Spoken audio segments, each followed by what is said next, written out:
nu keessa jiraata jechuudha. Nu keessa kan jiraatu waaqayyoon isaa sun kamiin warri Yesuus Kiristoos hin qabne qulqulluu keessan qabdan jira macam qulqulluu. Okay, maalin gaaffii osoo gama viidiyoon seenne duratti wanni isin hubachiisuu barbaadu asirratti jarri lachuu naamusaan waliin haasa'an. Amantaa kiristaanaa hordofuut amantaa islaamaa hin xiqqeessine yookaan tu'ine amantaa islaamaa hordofuut amantaa kiristaanaa hin tu'ine. Jarri lachuu naamusaan ragaa wangeela fi quraana irra jiru irratti hundaa'anii wal morman. Isin ammoo warri amantaa lachuu hordoftan yaada jaraa dhageeffattanii ka isinii ta'e ka dhugaadha jettanii itti amantan fudhachuu mirga keessan. Akkasii sanii achitti ammoo namni amantaa tuqe hin jiru. Jarri lachuu amantaa waliin tu'ine nagaa wal dhageeffatanii nagaa waliin haasa'anii xumuranii akkasii haga dhumaatti dhageeffadhaa waan isinii ta'e keessaa qabadhaa.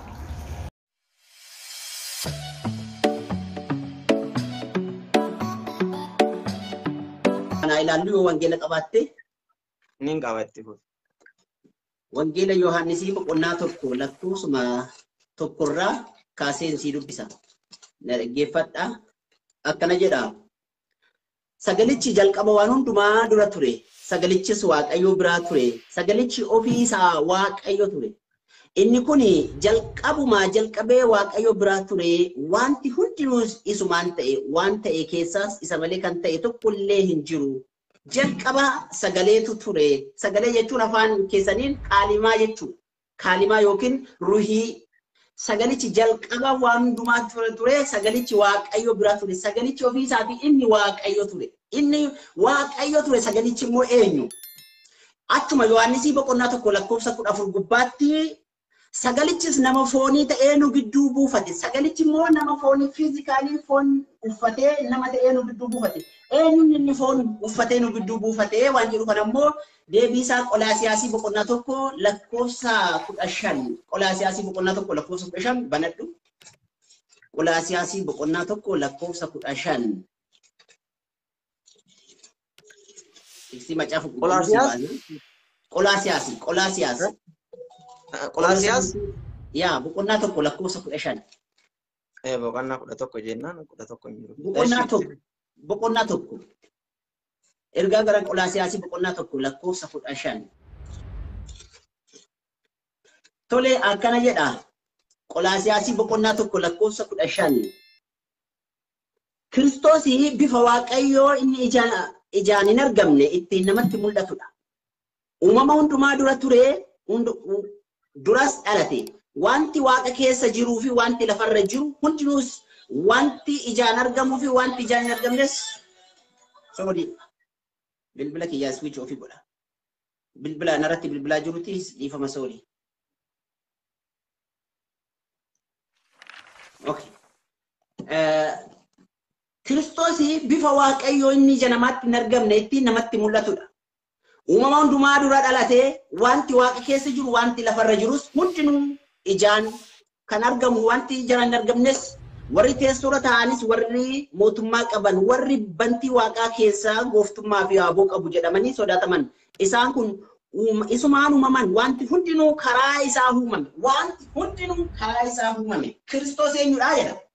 Kiristoos Waaqayyo isa ija namaatti hin mul'anne. Uninvisible image of God. Waaqa isa ija namaatti hin mul'anne isa hafuura ta'e sana isa sagalee ta'e sanatu karaa inni ittiin foon fiizikaalii ilmi namaa uffatee gara biyya lafaatti dhufee nu gidduutti mul'atedha. Wanti hundinuu isumaan ta'e isaan ala kan ta'e tokkollee hin jiru. Jalqaba sagaleetu ture. Sagalichi Waaqa biraa ture. Sagalichi Waaqayyo ture jedhe. Sagalichi inni Waaqayyo ture immoo Yohaannisii boqonnaa tokko lakkoofsa 14 gubbaatti sagalichi foon uffatee nama ta'e fiizikaalii ilmi namaa foon kan uffatee nu gidduu buufate. Kana jechuun parsanaalii ilmi namaa foon uffateera. Kanaaf nama guutuudha, Waaqa guutuudha. Waaqa guutuu kan taasise sagalichadha. Sagalichi waan hundumaa dura ture, inni Waaqayyo bira ture, inni Waaqayyo ture. Lakkoofsaan ammasii kenne Qolaasiyaasii boqonnaa tokko lakkoofsa 15 irratti Kiristoos bifa Waaqayyoo inni ijaan hin argamne ittiin namatti mul'atudha. Uumama hundumaa duras dhalate wanti Waaqa keessa jiruuf wanti bantii dachee kanarra jiru hundinuu isumaan ta'e isaan ala kan ta'e tokkollee hin jiru. Uumama kana hundumaa isatu uume wanti hundumtuu isumaan ta'e jedha. Yohaannisii boqonnaa tokko irrattis kanuma dubbata. Akkasuma Yohaannisii boqonnaa 13 lakkoofsa 13 bartoota isaa gooftaan keenya Yesuus Kiristoos miila isaanii dhiqee Ragaalee kana yoon si dubbisaa deeme sitti tola natti fakkaate. Gabaabsine osoo deemne. Qorontosii tole ragaa irratti haasaa deemna. Qorontosii sorry Yohaannisi wangeela Yohaannisi boqonnaa 13 lakkoofsa 13 walumaan haa dubbifannu. Yohaannisi boqonnaa 13 lakkoofsa 13 irratti gooftaan keenya Yesuus Kiristoos akkas jedhee dubbate.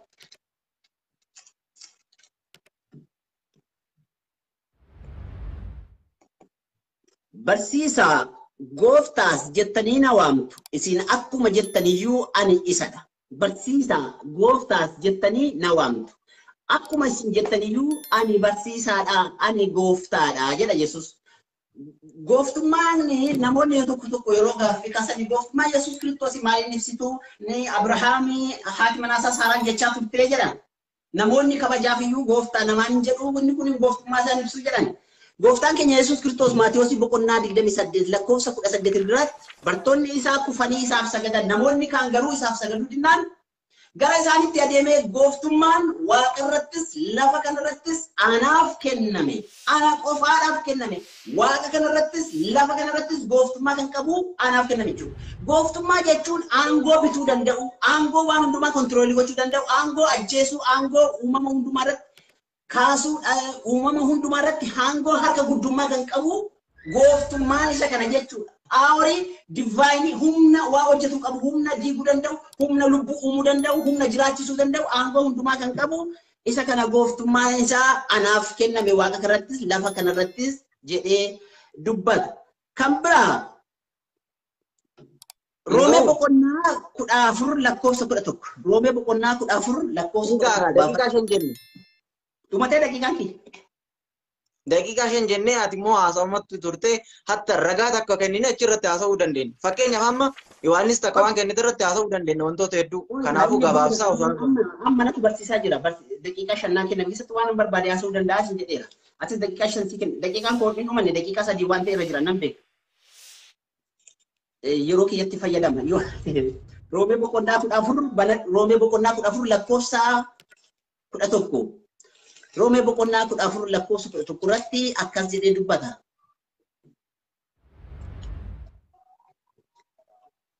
Caaffata qulqullaa'aa keessatti dhugaa ana isa jiraataaf jilbi hundinuu anaaf jilbeeffachuuf arrabni hundinuu ani Waaqayyo akkan ta'e ibsuuf jira jedha gooftichi.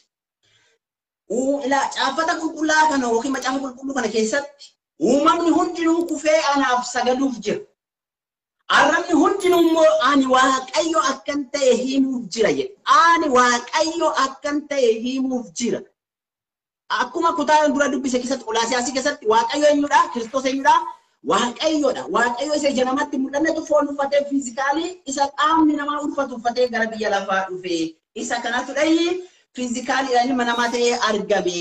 Isuma Quraana keessatti kutaa suuraa Al-Imraan boqonnaa 3 lakkoofsa 39 irraa kaastee amma 45tti kan dubbiste kutaa sana yoo dubbifte ta'e inni Jibriilin gaafa Maariyaamitti ergaa sana ergu suuraa Al-Imraan boqonnaa 3 lakkoofsa 39 amma 45tti kan jiru dubbisi.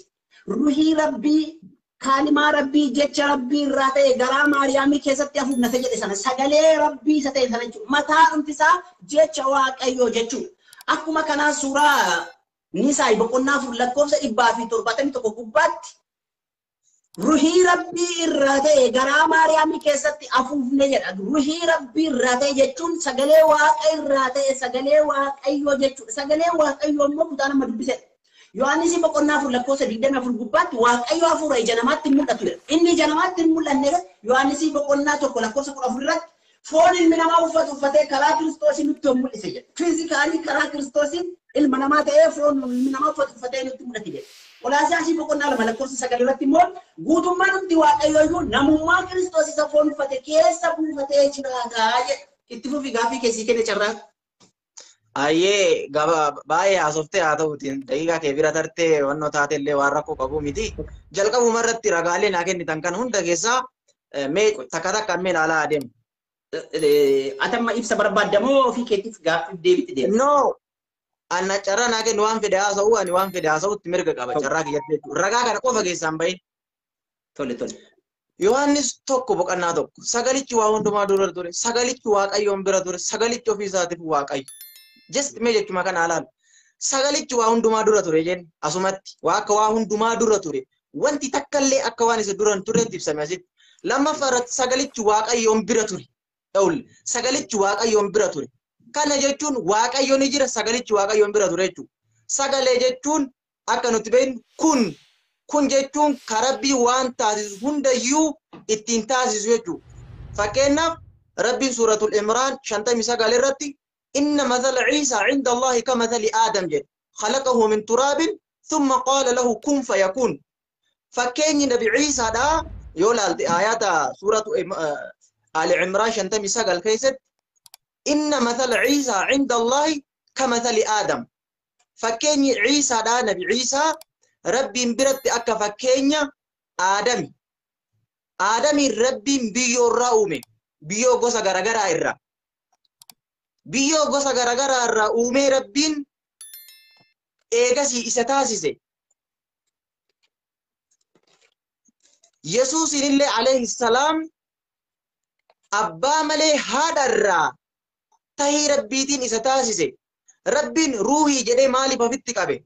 ونفخت فيه من روحي وانت جديفي إسا كبجو دافي إسا ألفيسو دافي كبجا إساتي جيتو كان جيتون روحي ربين سندفي روحي مريم إنكيسة جديها فورا بافتيمت جبريل تدفي إلماني أرغتا جدين إلماني ديسا مقاساس يسوس جدي مقاسي ماركوس I think ماركوس tokko 31 na fakkaate Luqaas tokko 31 irratti laallee argachuu dandeenya.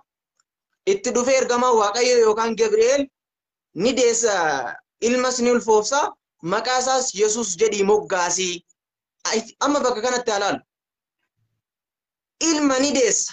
Ilma jechuun saalli isaa dhiira. Dhiira akka ta'e Yesuus Kiristoos beekamaadha. Saalli Yesuus Kiristoos dhiira. Ilma ni deessa. Maqaa isaas Yesuus jedhii moggaasi. Akkamitti ilmi naaf ta'a anuu hin deene anuu dhiira hin argine baalagummaallee hin dalagne jennaan kun amrii Rabbiiti.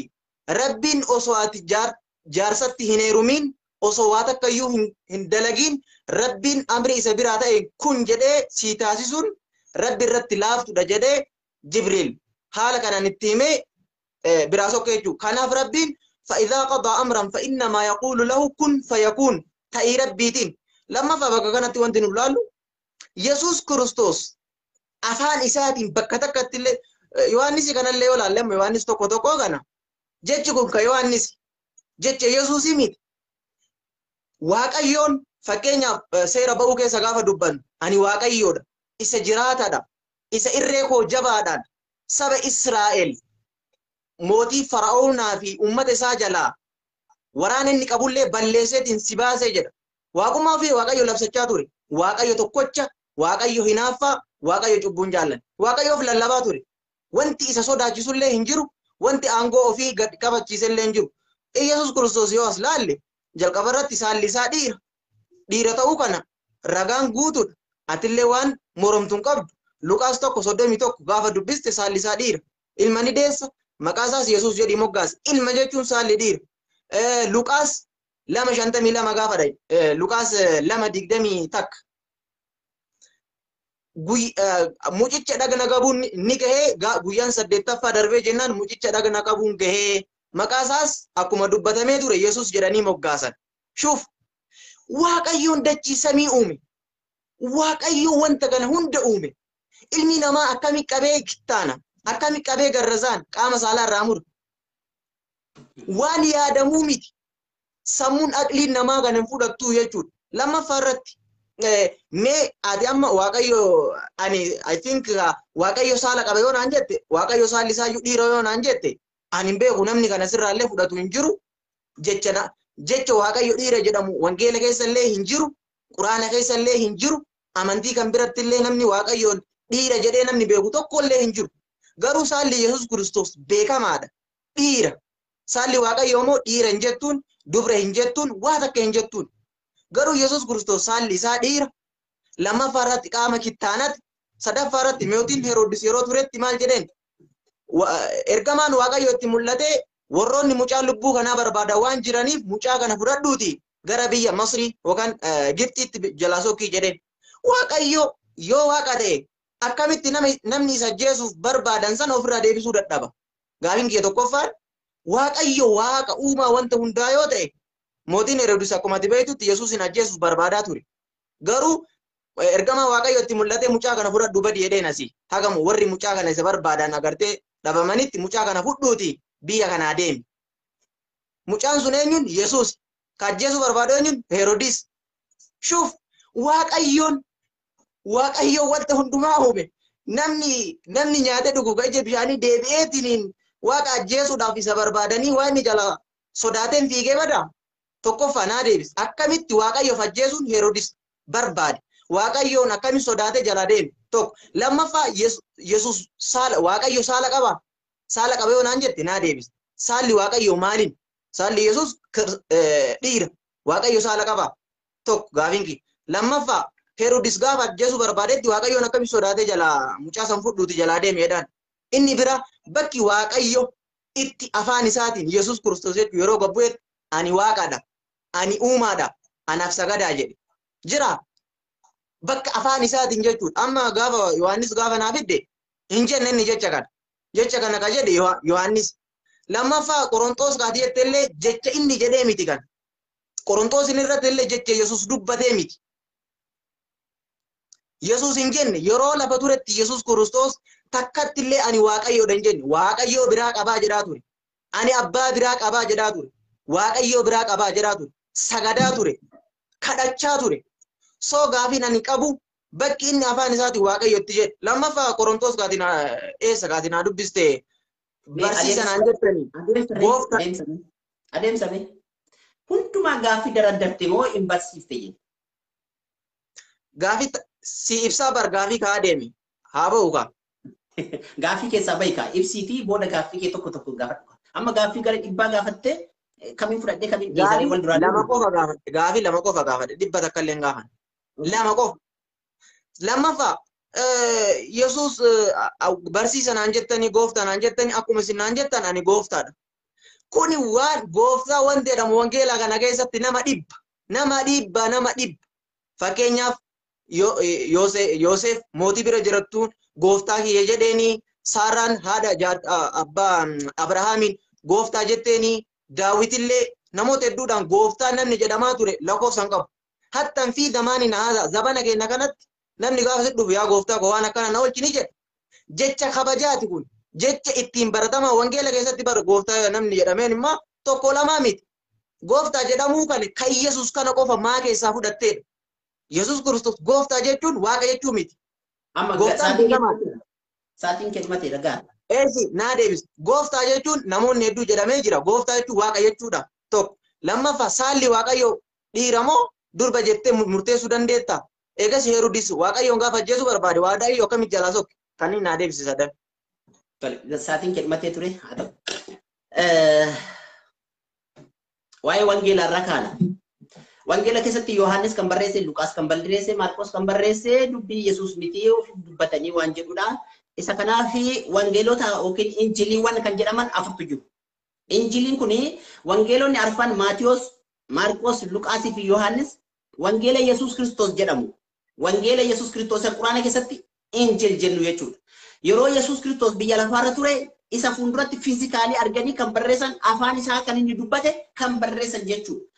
Kun dubbii gooftaa keenya Yesuus Kiristoos jedhamee caafaticha keessatti kaa'ameera. Isa kanaan wangeelonni arfan kun wangeela dubbii gooftaa keenya Yesuus Kiristoos jedhamanii caafamanii. Wangeelota arfan kan akkasitti akka hubattuun barbaada. Isa lammataa Yesuus Kiristoosii fiizikaalii qaama dhalaa miti qaama dhiiraa qabaa guutummaatti akkamitti waaqni nama ta'ee foon uffataa waan jedhudha. Isa kana dura ibseen ture. Filiphiyoosi boqonnaa 2:6. Filiphiyoosi boqonnaa 2:6 daqiiqaa kiyya lachaan deema booda keessatti bantu waan ta'eef. Amma 56 tokkoo fi innaa 2 ta'een dhaaba jechuudha. Filiphiyoosi boqonnaa 2:6 gubbaatti walumaan haa ilaallu waan inni jedhu. Filiphiyoosi boqonnaa 2:6. ragaa macaafa qulqulluu si wayya waan ta'eefani. Yookiin moobaayilii irraa daddafee si baasuun danda'a.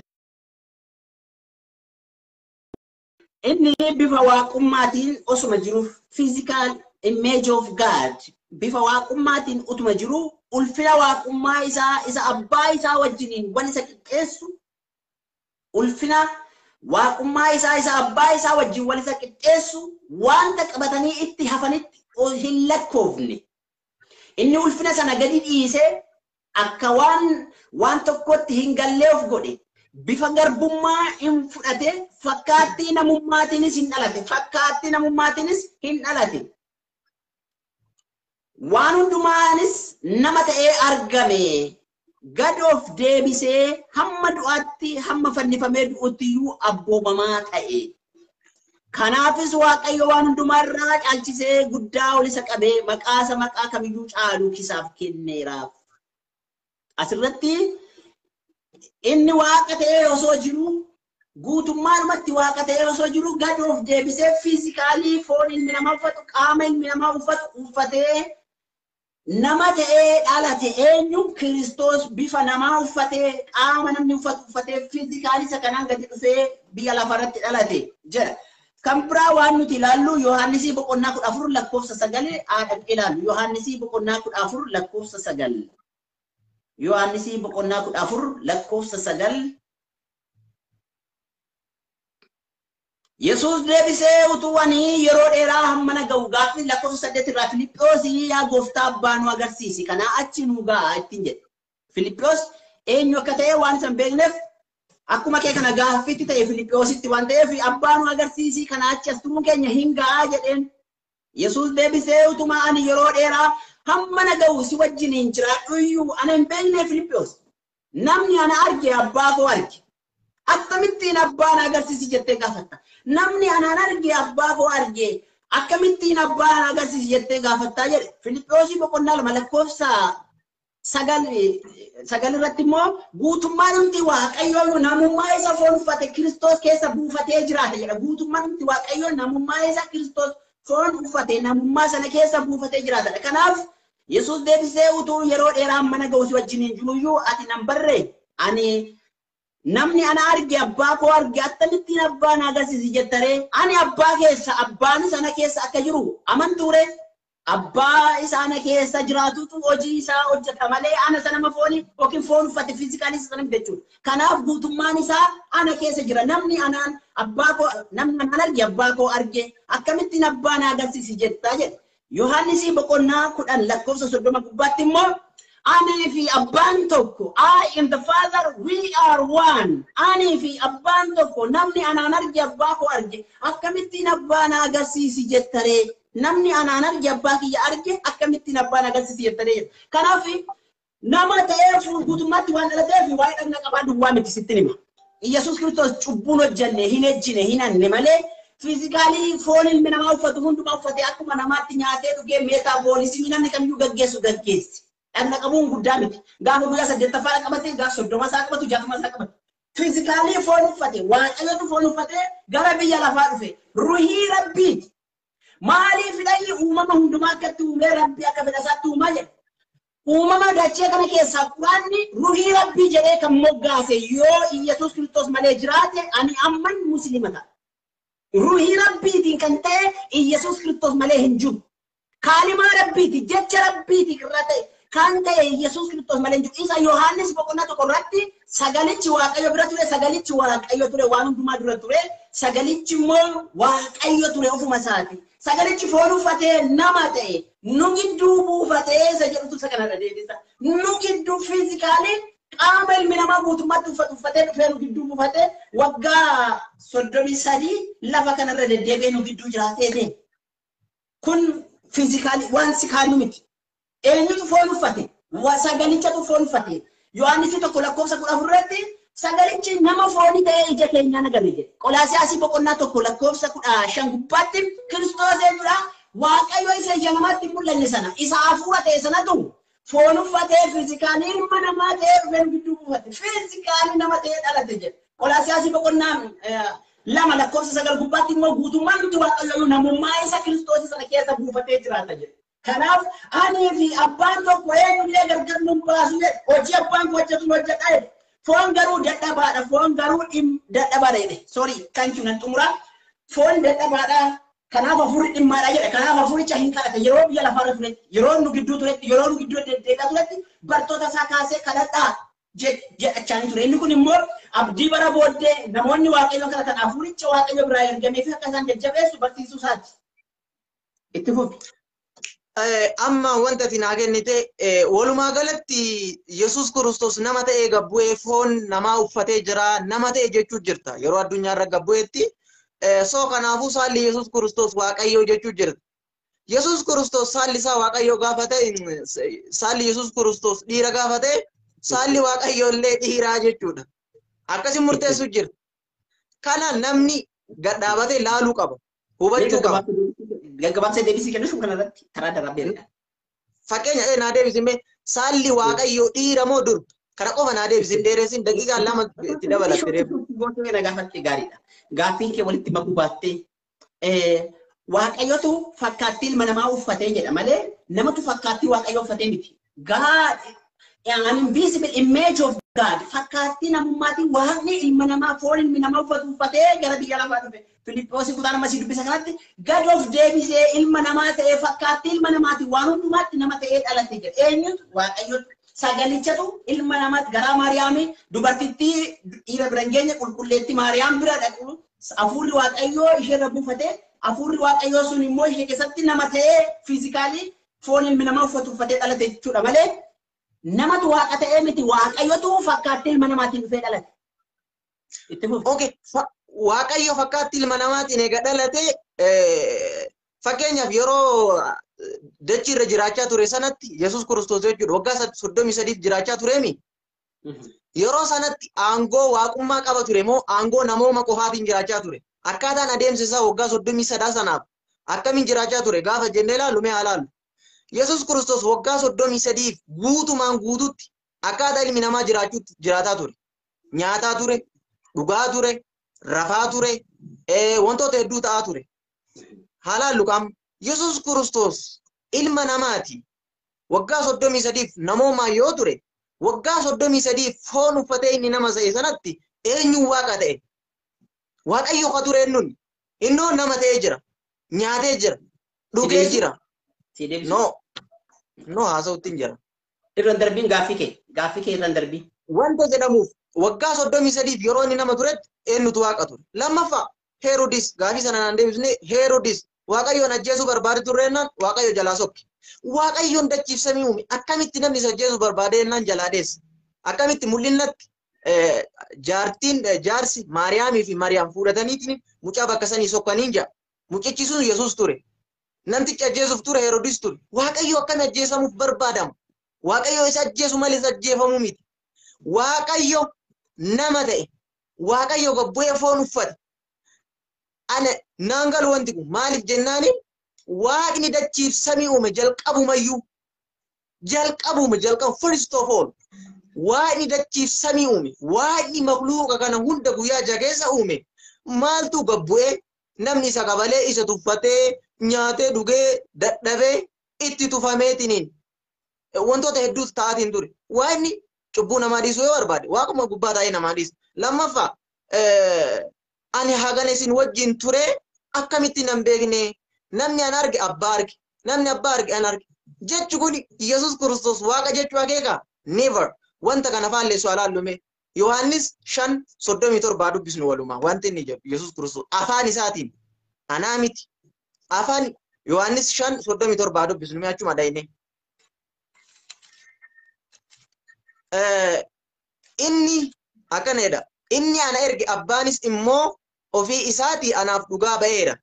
Isin utuu inni dubbatu sagalee isaa takkaa hin dhageenye bifa isaas argitanii hin beektan. Mee haalaalom Yesuus Kiristoos maal jedhee afaan isaatiin osoo waaqayyo haasa'uu takkaa sagalee isaa dhageettanii hin beektan.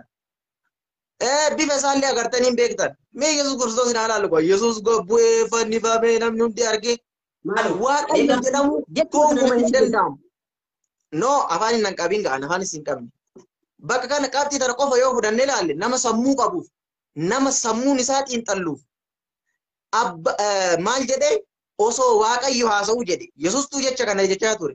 Abbaanis immoo isa inni ana erge jedhe. Bakka kanatti inni ana erge.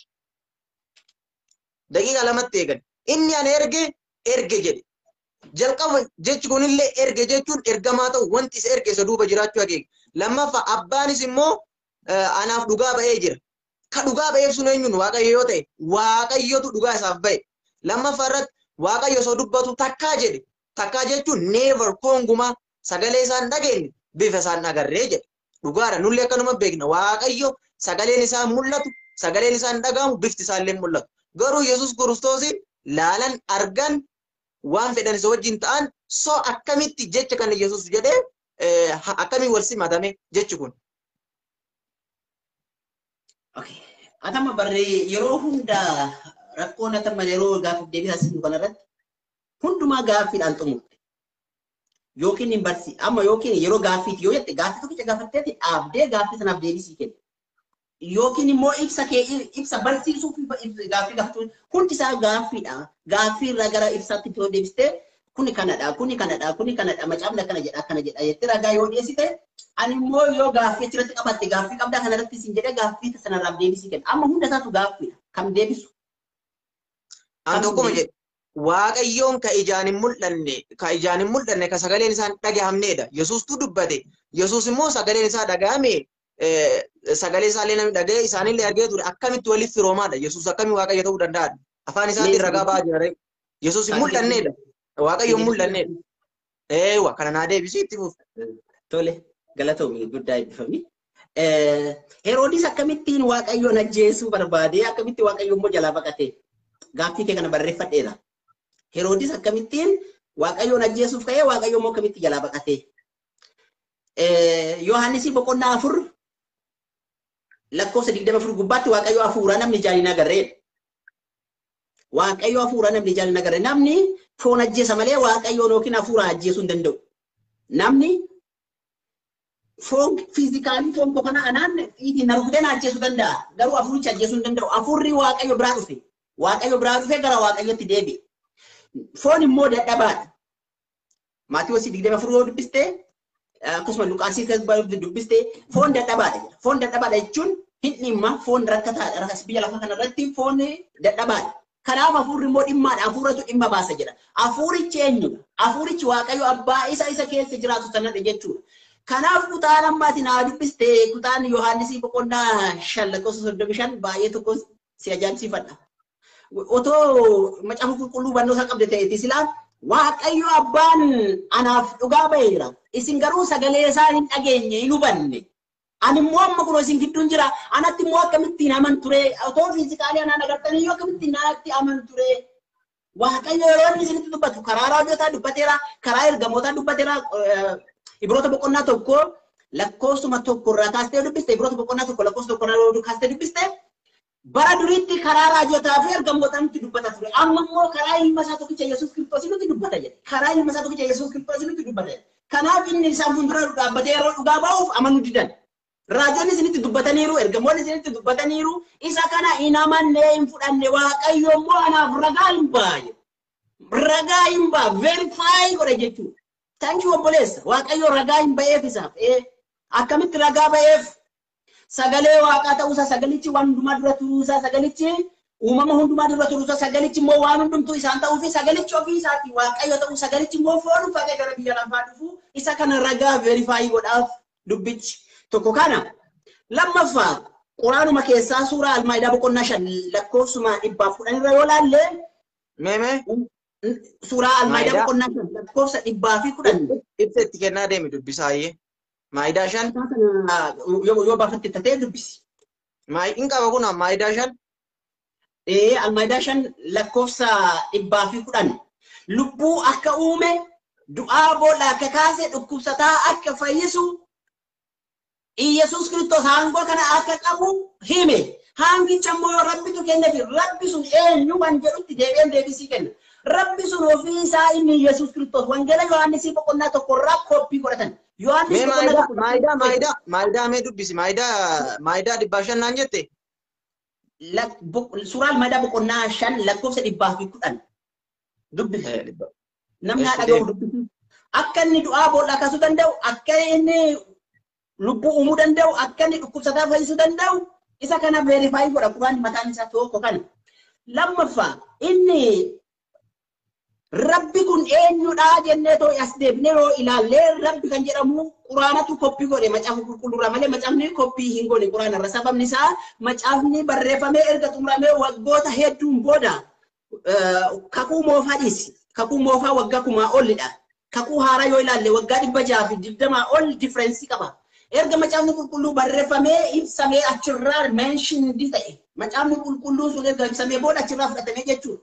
Karena macaafni qulqulluu Yohaannis boqonnaa tokko kaaduu kan hin dandeenye dubbii sagalee gooftaa keenya Yesuus Kiristoos kan ta'e barsiisaa jedhanii yeroo isaan gaafatanii barsiisaa jechuun rabbii jechuudha jedhee hiika. Rabbi jechuun barsiisaa jechuudha. Yohaannis boqonnaa tokko lakkoofsa 36 akkasuma Yohaannis boqonnaa 3 lakkoofsa 1 gubbaatti Fariisota keessaa namichi Niqodaamos jedhamu tokko gara isaa dhufee yoo Waaqayyo isa biraa ta'e malee namni namaa gochuu hin danda'u jedhe. Hin amane hin beeku. Akka inni gochuu danda'u, akka inni kaasuu danda'u, akka inni ajjeesuu danda'u, akka inni jiraachisuu danda'u beekee amaneeti gara isaa dhaqeeti Yesuus Kiristoosidhaan gaafate. Yohaannis boqonnaa 3 lakkoofsuma 1-3 yoo dubbifne Fariisota keessaa namni Niqodaamos jedhamu tokko ture. Inni kun immoo duuka buutuu Yihuudootaa ture. Inni kun halkaniin gara Yesuus dhufee Rabbi akkati barsiisaa taate, Rabbi akkati barsiisaa taate Waaqayyo biraa dhufte nuyi beekna. Hundinuu Waaqayyo isa wajjiniin jiraate malee yoo Waaqayyo isa wajjin jiraate malee milikkita agarsiistu kan agarsiisuu hin danda'u. Dhuguman isinitti hima jedhe Yesuus. Eenyullee olu yoo dhalachuudhaa baate mootummaa Waaqayyootti galuu hin danda'u jedhee deebiseef. Ol irraa dhalachuu jechuun immoo maal jechuudha? Niqodaamos namni gadameessa isaa keessa akkamitti deebi'ee dhalachuu danda'a? Akkamitti lammaffaa ta'uu danda'a jedhees kana gabaabsinaa.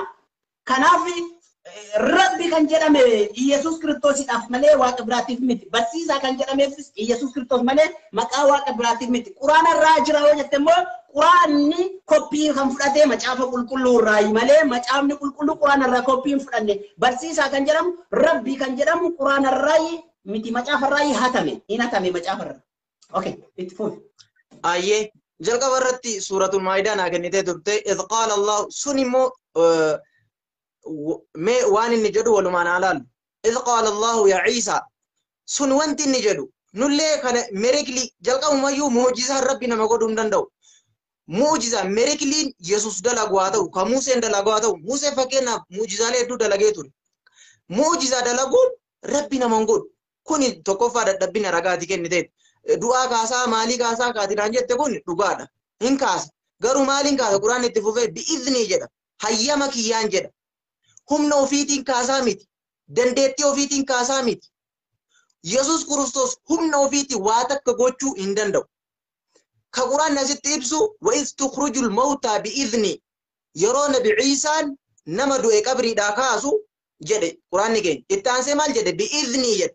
Bi'iznii sammaa gad hayyama kiyyaan kana jechuun sila akka namoonni kiristaanota yaadanitti dhugatti quraanni kun hagam akka Rabbi biraa bu'e waan ibsuudha. Maaliif jennaan Yesuus Kiristoos quraanni kun osoo xiqqeesse wantoota inni dubbate wantoota Yesuus Kiristoos jedhe sila dileetu godha hin dubbatu ture sadarkaa isaa.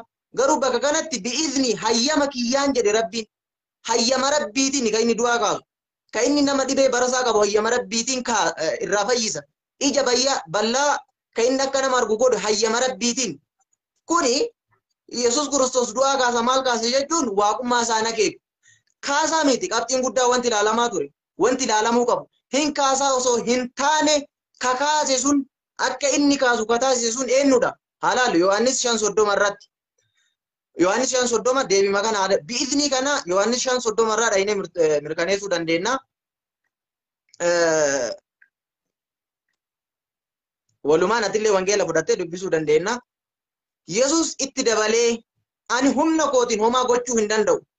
Yesuus itti dabalee maal jedhee ani humna kootiin homaa gochuu hin danda'u. Abbaa koo irraa kan dhagayetti nan farada. Firdiin ani faradus qajeelaadha. Anoo yaada koo duukaa bu'uu hin barbaadu. Yaada isa ergee duukaan bu'a malee qabxii kana yoo laalle Yesuus Kiristoos maal akka ta'e ibsee lafa kaa'e. Mee nama aqlii qabuuf nama sammuu qabuuf haa laalu. Yesuus itti dabalee ani humna kootiin homaa gochuu hin danda'u.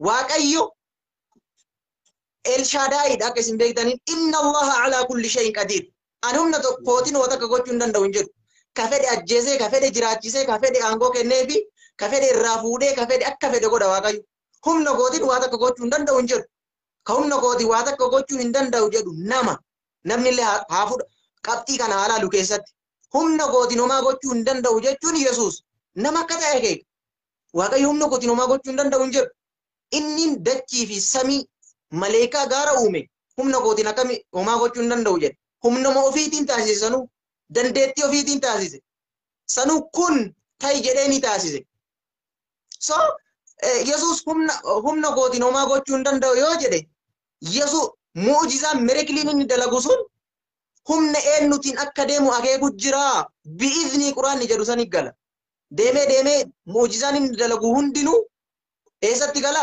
rabbi gala jechuudha mu'ujizaa dalaguun mirikilii dalaguun waaqayyo naman taasisu dalage osoo hin taane ka dalage sun eenyu lammaffaa ruuhiin hin duutu naan jette foonni du'aa naan jette of course ruuhii Yesuus qofa osoo hin taane teennallee hin duutu ruuhiin ni baati samii deemti warra jannataa yoo taate gara samawaataa deemti ruuhiin hin duutu qaamatu du'a fakkeenyaaf ilmi namaa kamiyyuu gaafa du'u qaama keettu biyyoota amalee awwaala sana keessatti awwaala yookaan qabrii sana keessatti qaama keettu biyyoota amalee ruuhiin biyyoon taatu ruuhiin akkasumatti Yesuus Kiristoos ni baqate ruuhiidhaan akkamii wantoota akkasii yoo jette ni du'aaf baqate waan biraatiif hin baqanne wanti isaan fuudhanii deemaniif ni du'aadhaaf ruuhiin hin duutu yoo naan jette teennallee hin duutu ruuhii nama duutuu natti fidi eenyuun ruuhiin namni duutu ruuhiin nama hin duutu ka nama kamiyyuu kan Yesuus qofaa miti so lammaffaa irratti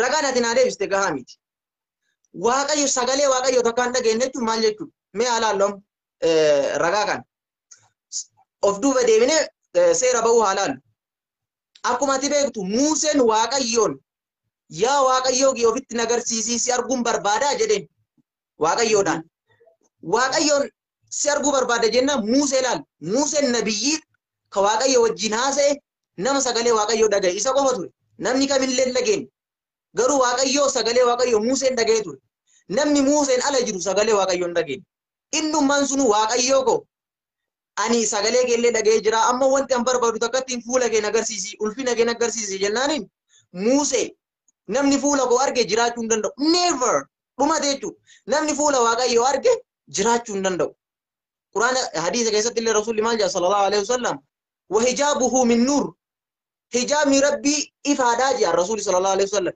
hijaabni sun ifaan sun fuula rabbii irraa osoo fuudhame bareedinni fuulli rabbii kuni addunyaa tana hunda gubdiidha laal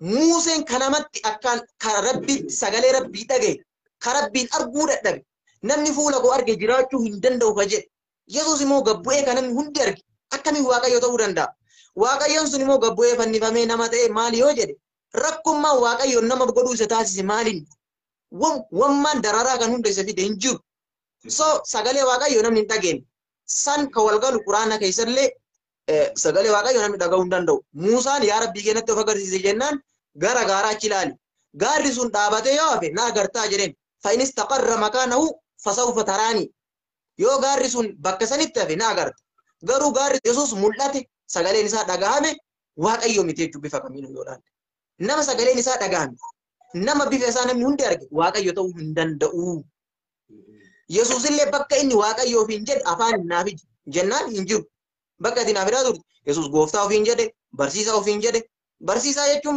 kobar barsiisa namni addunyaa kanarra jiru miliyoona meeqatu barsiisaadha barsiisa jechuun namaafillee waan ta'uudha namni barsiisaan ta'a saatiin qiqqaate naagalee jira daqiiqaa hedduutti dabalatee kanaafuu barsiisa gooftaa jechuun sifa waaqummaan ibsu bakki inni waaqayyo ofiin jedhe ani waaqaadha ana waaqayyoon keessa nama bakki inni itti jedhe naaf idi ragaa sana bakki inni waaqummaa himate amma gaaffii afaan isaa baay'ee haasaa turte gaaffii kee maaliin samaraayizii goote maalitti gudunfite jechuudha gaaffii kee kallattiin tokkichum taasisi amma barumsa barsiiste keessaa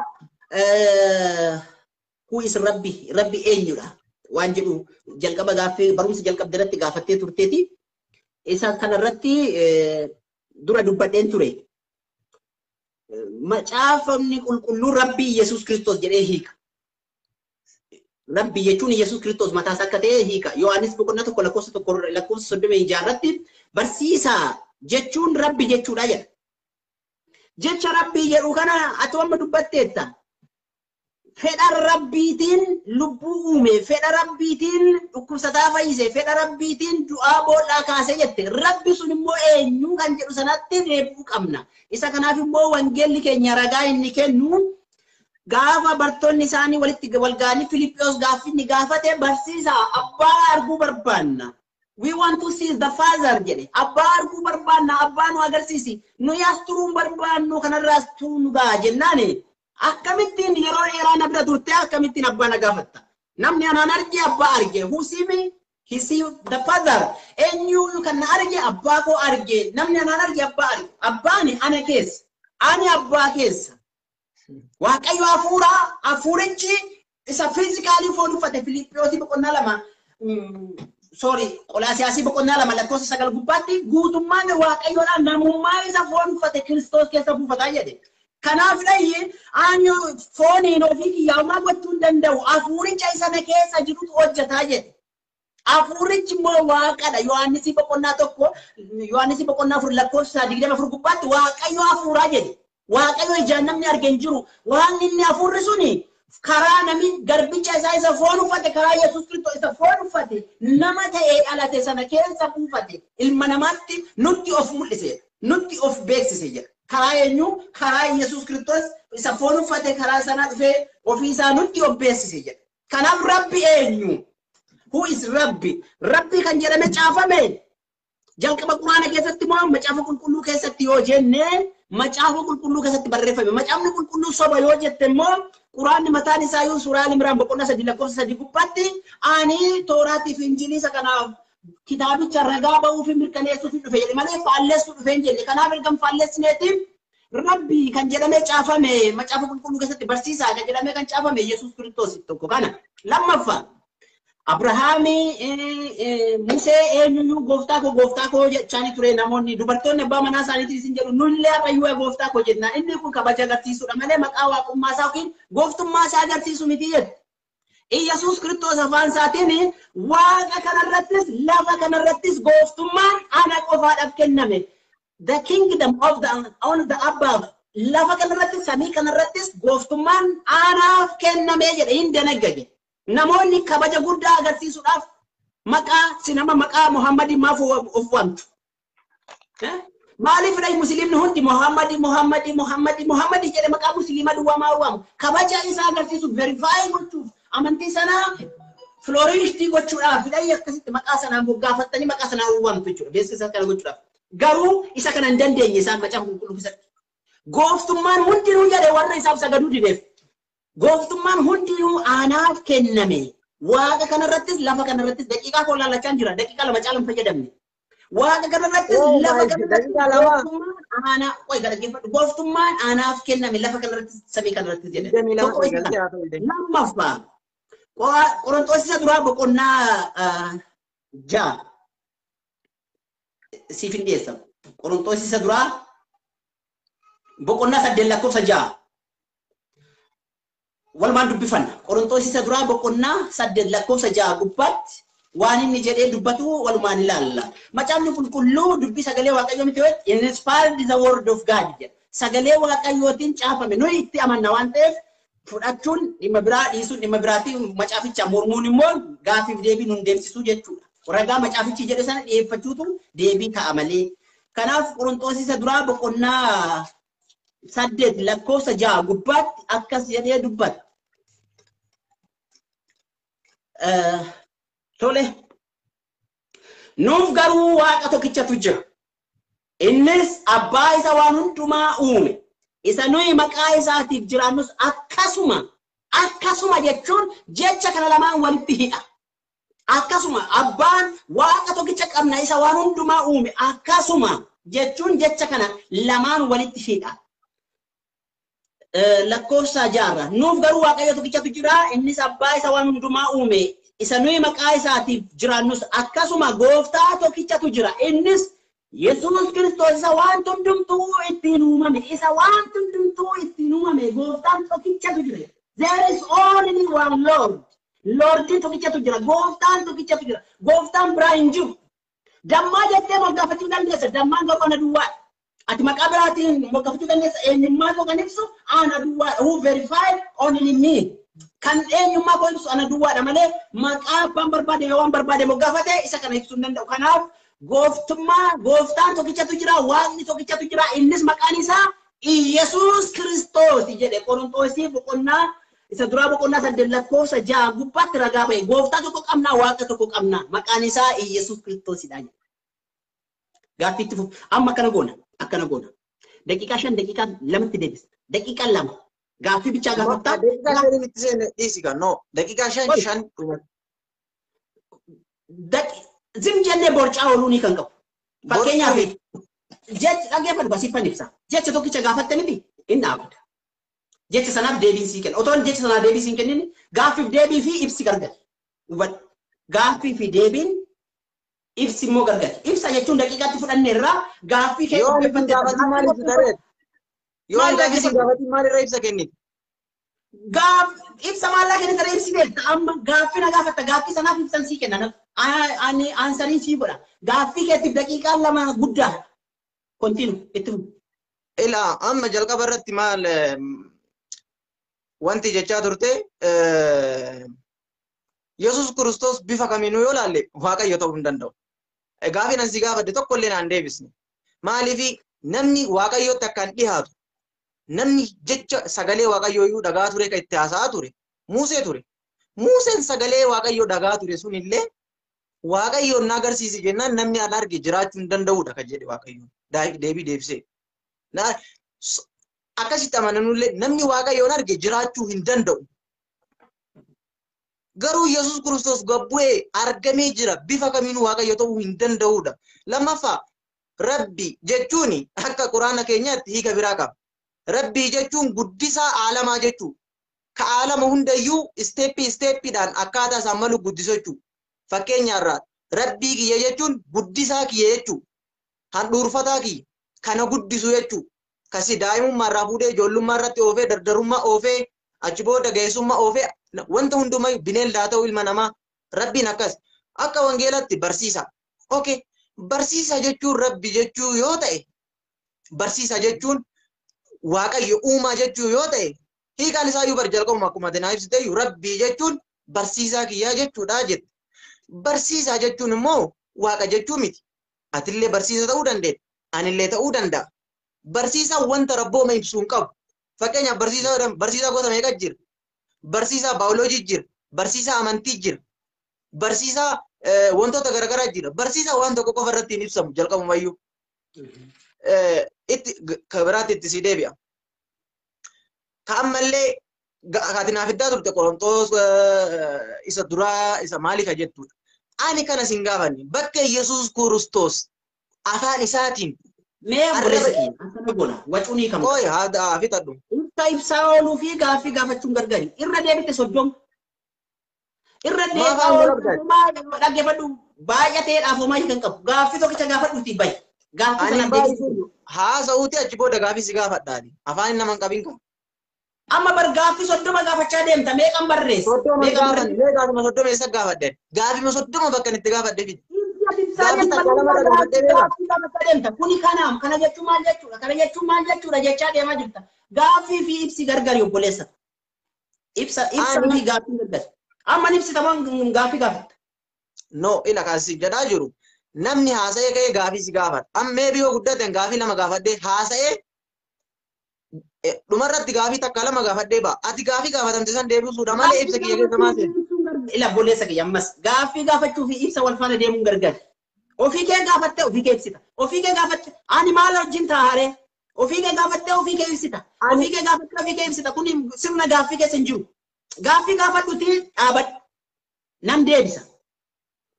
Gaaffii yoo gaaffii ta'e gaaffii gaafadhuti dhaggeeffattoonni illee nu dhaggeeffataa jirani maa dubbii batabbatti. Gaaffii yoo siin gaafatin akkamitti deemaa jiru. Ina obboleessa kiyya ibsa daqiiqaa 5 walii kennineerra amma gaaffiif deebiitti deemnaa jenneerra. Gaaffiif deebiin fakkeenyaaf Gaaffii si haa gaafadhu jechuudha. amma fakkeenyaaf Yesuus Kiristoosii Waaqa miti yetteetta. Waaqa ta'uu agarsiisee yoo jettee ragaa gaaffii na gaafattee. Yaada kennuu qaba bara biyya obboleessa maal taate gaaffii deebis qofa wajjin hin goone. Ibsa ati kennite irratti deebii kennaa wanta ati akkanaa jette wanti akkanaa sun sirrii miti jedha achi booda gaaffii si gaafadha. Amma bara rakkoon kee hin hubanneet. Gaaffii gaafattaa ofuma keef ibsita. Gaaffii gaafattaa ofuma dhaggeeffattoonni barnootaa jabu. Gaaffii gaafattaa ofuma ibsita. Ani maal wajjin taa'ee yoo? Mee ani maal wajjin taa'e? Gaaffii gaafattaa ofii keetii ibsita. Gaaffii fi ibsi gargar. Ibsa jechuun sin jettee barsiisu. Lecture jechuun. Barsiistee sin jettee baata. Gaaffii qaba jettee immoo gaaffii san gaafattee baata. Walitti makkee lachan. Ayyee gaaffii si gaafadha. Okay. Namni illee nu taasisaman. Gaaffii nan si gaafadhu ishii wangeeluma keessan irraa si haa gaafadhu. Jedhee gaaffii itti fuudhu. Gaaffii nan si gaafadhu. Waaqayyoo fi Yesuus Kiristoos Waaqayyooti naan jettee jirta. Yesuus Kiristoos afaan isaatiin immoo Waaqayyo na caalaa bakka itti jedhu jira fakkeenya wangeela keessan irratti illee atiin beekta. Inna bakka inni gaaffii jalqabaa irratti wanta jette aangoon dachiif samii irratti naaf kennamaadha. Kennile jechuma kennamaadha. Aangoon dachii irratti illee samii irratti illee naaf kenname. Naaf kenname jechuun maal jechuudha? Eenyu kenneef? La background isa laalaan lume. Yesuus Kiristoos aangoon naaf kennamaadha jedhe malee ani waaqadha uumaadha akka fedhe sin godhan jeen. Aangoon naaf kennamaadha. Mee jecha kan afaan Oromoo abbaan fedhe gaaffii dhammoo kun ibsadha. Gaaffii seeruma gaaffii beektu. Gaaffii jechuun gaafa dhaabattee kofuma keemmoo jedheem akkana maa ibsa qalxaree anatu si ibsa gaaffii kana gaafattee baatu bada. Ani haa ibsu maaltu bademe daqiiqa 5 naa kenname waan fedhe haasa'u 5 na dhiis. Daqiiqa 5 naa kenname isa waan fedhe haasa'u. Mee daqiiqa 5 anummaan wanta nuti itti walii galle maaliin obboleeyyan kee akkuma sinna dhageeffatan daqiiqa 5 keessatti waan fedhe abbaan haasa'u mirga qaba. Daqiiqa 5 biran tarii mata dureedhaan hin bahin. Mata dureen ala yoo bahe naqabi. Daqiiqa 5 bira yoo ta'e naqabi. Achi booda akkamitti ibsa kennitaa akkamitti gaaffii gaafattaa sun sin ilaalla. Obboleessa kiyya seera gaaffiitu jira. Namoota hedduu wajjin taasiseera gaaffiif deebii. Gaaffii yeroo taasiftu gaaffii gaafattee gaaffii kee dhiistee baata. Namichi sun deebisii kenna. Ammas gaaffii sana irratti gaaffii yoo qabaatte deebistee gaafatta. Namichi gaaffii gaafate gaaffii sana ofii isaatti difaayinii gochaa deemuun sirrii miti. Ofii keetiif sappoortii of goota. Ofii keetiif gaafatta. Ofii keetiif deebii kennita. Kun seera gaaffii keessa hin jiru. Ofii kee gaafatta. Fakkeenya wanta siin jedhu Heroodis ati akkana naan jettee jedhe lakki jechi kee sun akkasii miti akkana akkami akkas ta'a akkanuma siin jedha gaa waan ati dhaabatte irratti wanti sun akkasii miti akkana ibsa sii kenna achi booda gaaffitti aansa jechuudha. Mee gaaffii si gaafadhu mee adiisu. Bakki Yesuus Kiristoos afaan ofiitiin Waaqayyo ittiin of hin jedhe hin jiru. Yesuus Kiristoos Waaqayyo yoo ta'e. Jiraa jedhi na gaafadhu. Hin jiru miti jiraa jedhi na gaafadhu. 4:28 naa dubbisime maa godhaa wal mormi 4:28 naa dubbisi. Yesuus Kiristoos bakka inni itti waaqa jedhe jira jedhi na gaafadhu. Eeyyee yoo jiraate anatu jira jedha yookiin immoo hin jiru jedhee ana deebisii kenna. Yohaannis 4:28 naa deebisi. Naa dubbisi. Yohaannis 4:28. Gaaffii keetiif gaaffiidha inni kun. Gaaffii naa dubbisiiti achi booda itti deemname. Yohaannis 4:28. Yohaannis 4:28. Amma nan adeema deebi'ee isin bira nan dhufa akka ani isiniin jedhe dhageessaniif. Itti fufu? Itti fufu yaa gaduma. Dhageessaniif ani amma nan adeema deebi'ee isin bira nan dhufa akka ani isiniin jedhe dhageessaniif. Utuu ana jaalattu taatanii waanan gara abbaa dhaquu fi hin gammaddu turtan. Abbaan ana jaala'u okay. Okay. Bakka kanatti gaaffii nan si gaafachuu barbaade amma asirra dhaabadhee si gaafadhu jechuun asirra hin deemne. Okay. Gaaffii na gaafadhu naan jette amma nan adeema deebi'ees nan isin bira nan dhufa. Nan adeema deebi'ees isin bira nan dhufa. Akkan isiniin jedhe dhageessaniirtu osoo na jaallattu taatanii waanan gara abbaa dhaquuf. Waanan gara abbaa dhaquuf. Abbaan jalqaba turee jira jechuudha moo akkan? Abbaan inni bira dhaqu sun kamiin? Tokkoffaa gara abbaa dhaquuf jedhe. Yesuus Kiristoos yeroo kanatti lafa jira jenne. Inni moo gara abbaa dhaquuf jedhe. Abbaan inni bira dhaqu kun kamiin? Lammaffaa irratti abbaan na caala hoo jedhe. Abbaan isa caalu sun kamiin? Abbaan isa caalu sun kamiin? Deebisii kenna. jalqaba gara abbaan dhaqaa jedheetti abbaan eessa jiraataa eenyudha abbaanii noo eenyudha kan jedhu kanatti deebisaa kennuudhaaf Yohaannis boqonnaa tokko irratti sagalichi waaqayyo bira ture sagalichi ofiisaa waaqayyo kan ture Yohaannis boqonnaa tokko irratti jira sagalichi waaqa bira ture sagalichi waaqayyo bira ture inni ofiisaatti waaqayyo ture sagalichi gaafa biyya lafaa kanarraa Yesuus Kiristoos foon uffate inni foon uffate kun immoo foon isaa kana gatee gara biyya lafaa kanarraa isa iddoo dhufetti deebi'u fiizikaalii foon uffatee nama ta'eera jechuudha. Nama guutuudha, waaqa guutuudha. Nama guutuu kan jennu Filiphiyoosi boqonnaa 2 lakkoofsa 6 gubbaatti gadi of deebisee ilma namaa ta'ee guutummaatti nama ta'ee dhalatee jedha. Gaafa warri gara samiitti deebi'u Yohaannis boqonnaa 14 lakkoofsa 1 irraa kaastee dubbistee gooftaan keenya Yesuus Kiristoos akkas jedhee bartoota isaatiin garaan keessan hin raafaminaa. Waaqayyotti amanaa, anattis amanaa. Mana abbaa koo keessa iddoo jireenyaa baay'eetu jira utuu hin jiru ta'ee isinitti nan himan ture. Ani deebi'een isin fudhadhaa jedhaan gara kanatti deebi'ee gara biyya lafaatti deebi'ee dhufee isin fudhadhaa jedhaan kanaafuu anatti amanaa abbaa kootti amanaa jedhe. You don't know about the Trinity. Trinity jechuun waaqa abbaa, waaqa ilmaa, waaqa hafuura qulqulluu sadan waaqa takkaa jechuudha. Waaqa abbaa kan jedhame kam, waaqa ilmaa kan jedhame kam, waaqa hafuura qulqulluu kan jedhame kam. Ibroota boqonnaa tokko bara duriitti jedhama. Bara kakuu moofaa keessatti waaqayyo karaa raajotaa fi ergamootaa dubbata ture jedha. Amma garuu karaa ilma isaa tokkicha nutti dubbataa jedha. Gaafa ilmi isaa inni foon uffate lafa kanarraa godaane immoo hafuurichatu nu gaggeessa. Yohaannis boqonnaa 14 lakkoofsa 16. Hafuurichi isiniif dhufa, hafuurichi isin gaggeessa amma dhuma biyya lafaa kanaatti isin faana taa'aa jedhe. Waaqa abbaa, waaqa ilma, waaqa hafuura qulqulluu jechuudha. Waaqayyo karaa sadii ilma namaatti of mul'ise. Tokko waaqa abbaa, waaqa hafuura qulqulluu, waaqa ilmaa jechuudha. Karaa kana sadaniidhaan part of Trinity. Isaan kun sadaniyyuu waaqa takka. Waaqa takka. Waaqayyo sadii miti. Waaqayyo tokkichatu karaa sadii ilma namaatti of mul'ise. Isa kana sirriitti akka hubattuun barbaada. Kanaaf kutaan ammatti naa dubbiste wangeela Yohaannis boqonnaa meeqatte? 14:28. 14:28 irratti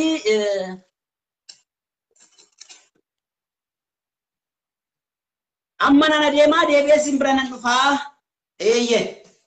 Yesuus Kiristoos gaafa biyya lafaa kanarra deemu akka isaan hin raafamneef abdii jiru isaanitti hime. Ani biyya lafaa kanarra nana deema.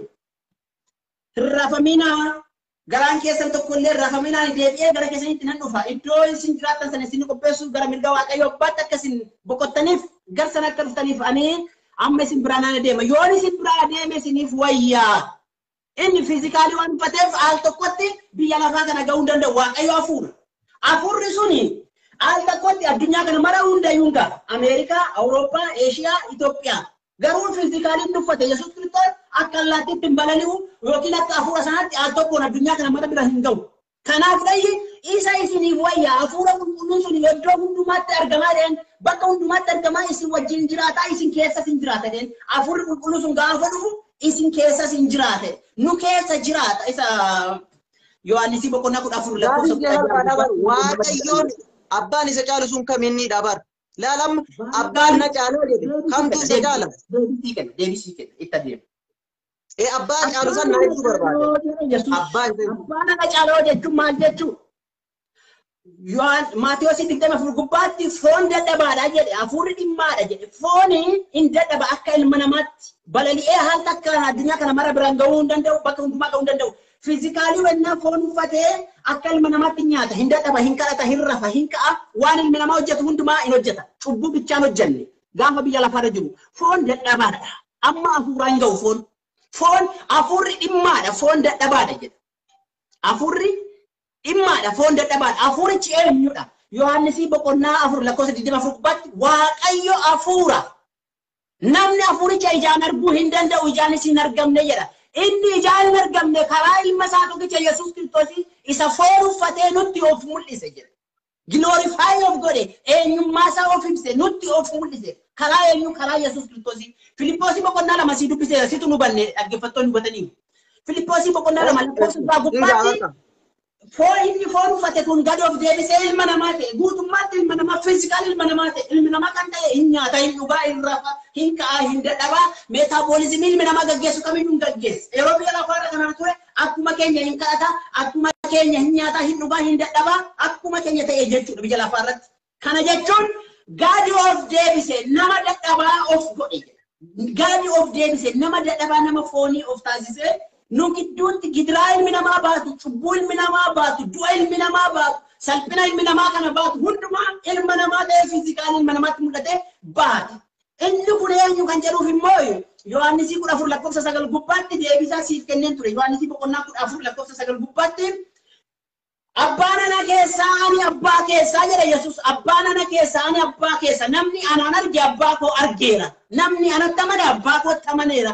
Ani abbaa keessa abbaan immoo na keessaa jedhe. Foon uffatee ilma namaa ta'e sagalichatu eenyutu? Sagalichi Waaqayyoodha. Yohaannis 1:14 gubbaatti sagalichi foon uffate fiizikaali ilma namaa ta'e dhufee nu gidduu buufate. Eenyutu sagalichi?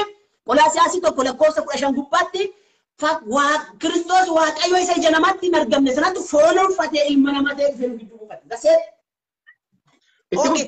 Ambar gaafiin hunda kana waan xaartu natti hin fakkaanne. Maaliif Yesuus Kiristoos afaan ofiitiin wanti inni jedhe gara abbaanan dhaqaa jedhe. Abbaanan dhaqa sila Yesuus Kiristoos waan jirre tokko waan addunyaa kana keessa hin jirre tokko gara abbaa dhaqa jedha.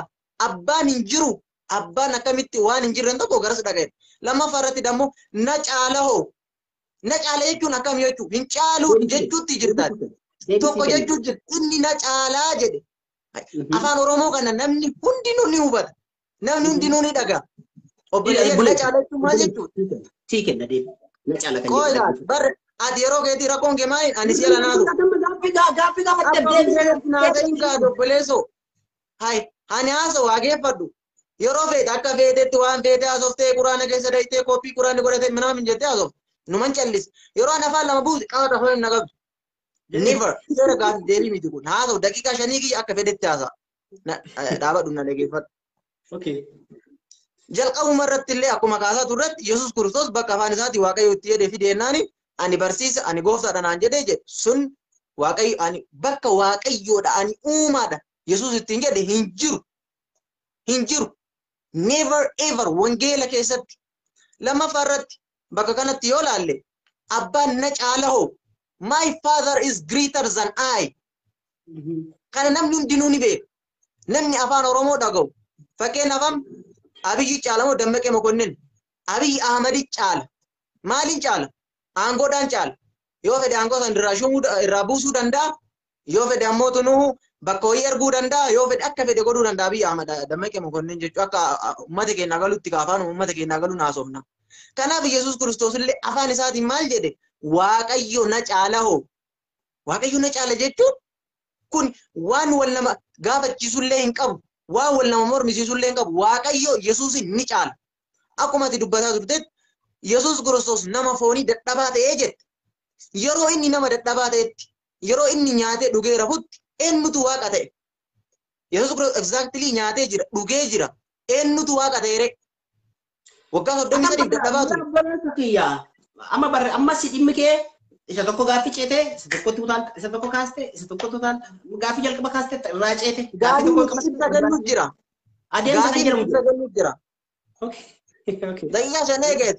Ayyoo dogongore namni dhaggeeffachaa raafat Hamzaa fudhachiisuuf hin jedhin. Hamzaa kun nuti wal fudhachiisuu hin dandeenyu. Nama dhugaa jiru haa hubatan bakka jiru. So nama harkaa balleessuuf illee hin xaarin. Yesuus Kiristoos bakka kanatti abbaan na caala jechuun beekamaadha. Wal naman gaafachiisu. Abbaan Yesuus Kiristoos ni caala. Isa santu erge. Bakka hedduu keessatti tokkuma inni iyyuu kaasaa ture. Aangoon naaf kennamaadhaa jedhe. Fakkeenyaaf Abiyyi Ahmad aangoo abbaa fedhee kennuu danda'a. Yoo fedhe bulchiinsa shaareetiniin waan fedhe godhee nama godinarra jiru nama caffeerra jiru. Maaliif? Waan aangoo san kennuu dandeettii qabuuf Abiyyi Ahmad jechuudha. Abiyyi Ahmad aangoo kenna. Eenyu caalaree beeka kanatti ka aangoo kennu sana ka kennu sanatu ka kennamuuf sana caala. Yesuus ka aangoon kennamuuf ka kennuuf immoo abbaa santu aangoo Yesuusii kenna. Inni illee afaan isaatiin akkuma kunoo paastar Dammi jedhetti aangoon naaf kennamaadha. Jalqaba iyyuu kennamaa jechuu jedhu kun iyyuu qaama wayittuu kenneef waan wayittuu kenneef jechuu duubaan akeeka. Ka aangoo kana kennee feenuun aabiidha jechuudha. Kana birallee kunne gara birallee yoo deemne mee Yesuus Kiristoos Waaqayyo akka qabu afaan isaatiin dubbatee jira. Bakka kanatti ammallee bakka ittiin adeemsuu qabu. Abbaan Waaqa yookaan abbaan Yesuus Kiristoos ni caalamoo hin caalu? Hin caale yoo naan jette wangeela kijibsiisuu jirta ni caale jiraa jirta. Ni caale yoo jette waaqayyoo caalu sani amanuu qabdaadha kan jedhu. Aabii caalu sani kan nuti jedhaa jiran malee nuti illee warfa gondeemnu. Aabii Yesuus hin caalu sana. Kan Yesuus aangoo kenne sana amanuu qabdaadha. Asaa deebinume ragaa akkuma dhibba dhiyeessitu dhibba si dhiyeessamee takku yoo namni keessa fudhate. Yohaannis 20:17 ani gara abbaa kootii fi hubadha ani gara abbaa kootii fi abbaa keessanitti gara waaqayyoo kootii fi waaqayyoo keessanitti ol nan adeemaa jedhe. Miilaala obboleeyyan afira isin hundinuu xiinxallaa. Yesuus Kiristoos gara abbaa kootii fi abbaa keessanitti waaqayyoo koo jedhe laal waaqayyoo kootii fi waaqayyoo keessanitti.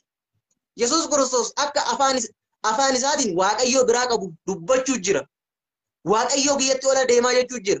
Gaafi nan bakka tana si gaafadhu kareefu sana akkasuma bira kunne waaqayyoon inni biratti deemu sun kamiin? Waaqayyoo koo jedhe. Waaqayyoon isaa sun kamiin? Waaqayyoo kiyyatti ol deema jechuu jira. Waaqayyoon inni itti deemu sun kamiin? Meega ragaa lammaffaa si ce'a kaasan bira kunne. Mee gaaffii kee kamidha? Gaaffii soddoma haftee kaleessas eeggadda sanumata gaaffiin kee ta'ee mee gaaffii tokkicha adda baafii. Gaaffii soddoma takka hin kaasne gaaffii ansi gaafadhu ibsa kennee ga'ee Yohaannis 20:17 ani gara abbaa kiyyaa fi abbaa keessanitti jedhe laal Yesuus. Abbaa kootii fi abbaa keessanitti waaqayyoo kootii fi waaqayyoo keessanitti ol nan ba'aa jedhe. Gaafa dachee irra jiru Mariyaamitti dhayxee jennaan waaqayyoon isaa sun kamiin? Kan isin jechuu barbaade waaqayyoon inni jedhu dubbate sun kamiin? Waaqayyoo koo jedhe waaqayyoon isaa sun kamiin? Baay'ee bareeda gaaffii bareedaadha. Mee obsan na dhaggeeffadhu daqiiqaa kiyyaan nan laalladha. Amma 49dha.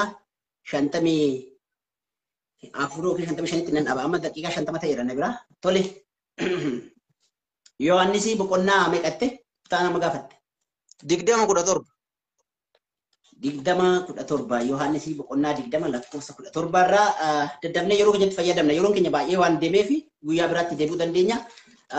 Namoota hundumaadhaaf ni gala kuni goodaa jira deebiinsaa wanti barsiifnu hundisaayyuu inni faafi warra ifuufi akkasitti ilaalla. Lakkoofsa meeqarra? 20 lakkoofsa Yohaannis 20:17 dubbisime. Yesuus immoo ana hin qabin ani ammayyuu gara abbaatti ol hin baane gara obboloota koo dhaqi ani gara abbaa kootii fi abbaa keessanitti gara waaqayyoo koo fi waaqayyoo keessanitti nan ba'a jedhi isaanitti anaaf himi jedhee ishee abboome. Ergasii Maariyaam ishee Magdaalaa dhuftee ani goofticha argeera inni dubbii kana anatti dubbateera jettee bartoota isaatti himte. Jedha. Waaqayyoon isaa eenyudha? Abbaan isaa isa kamidha? Inni gara abbaatti adeema, gara waaqayyootti adeema kan jedhu gaaffii amma kaaftee irratti kun deebisaa Yesuus Kiristoos personally yookiin immoo namummaa isa jedhu si ibsuun barbaada. Namummaa nama guutuudha, waaqa guutuudha. Nama guutuu kan isa jechisiisee foon ilmi namaa uffatee gara biyya lafaa dhufe. Nama guutuudha. Fiizikaalii nama guutuu ta'ee foon ilmi namaa uffatu. Eenyutu uffate? Hafuurichi, sagalichi foon uffatee gara biyya lafaa dhufe. Personalitii namummaa ibsa kun tokko kana. Lammaffaa jalqaba sagalicha ta'uu fi sagalichi waaqa biraa ta'uu fi sagalichi immoo waaqayyo ta'uunsaa inni waaqummaa isaa verify godha. Inni lammaffaan isa kana. Kan biraa gaafatte kana yeroo biyya lafaarra jiraachaa ture kan jedhu yeroo 20 ol dubbadheera asitti. Yeroo biyya lafaarra jiraachaa ture kana akka namaatti hin dhugaa, hin nyaataa, hin dadhabaa, hin kadhataa. Akkuma ilma namaa jiraatutti jiraata. Maatiyoos boqonnaa 26 lakkoofsa 41 gubbaatti foon dadhabaadha, hafuurri dhimmaadha. Hafuuricha isa na keessaatu jiraata malee aanaa isa kana miti kan hojjetu.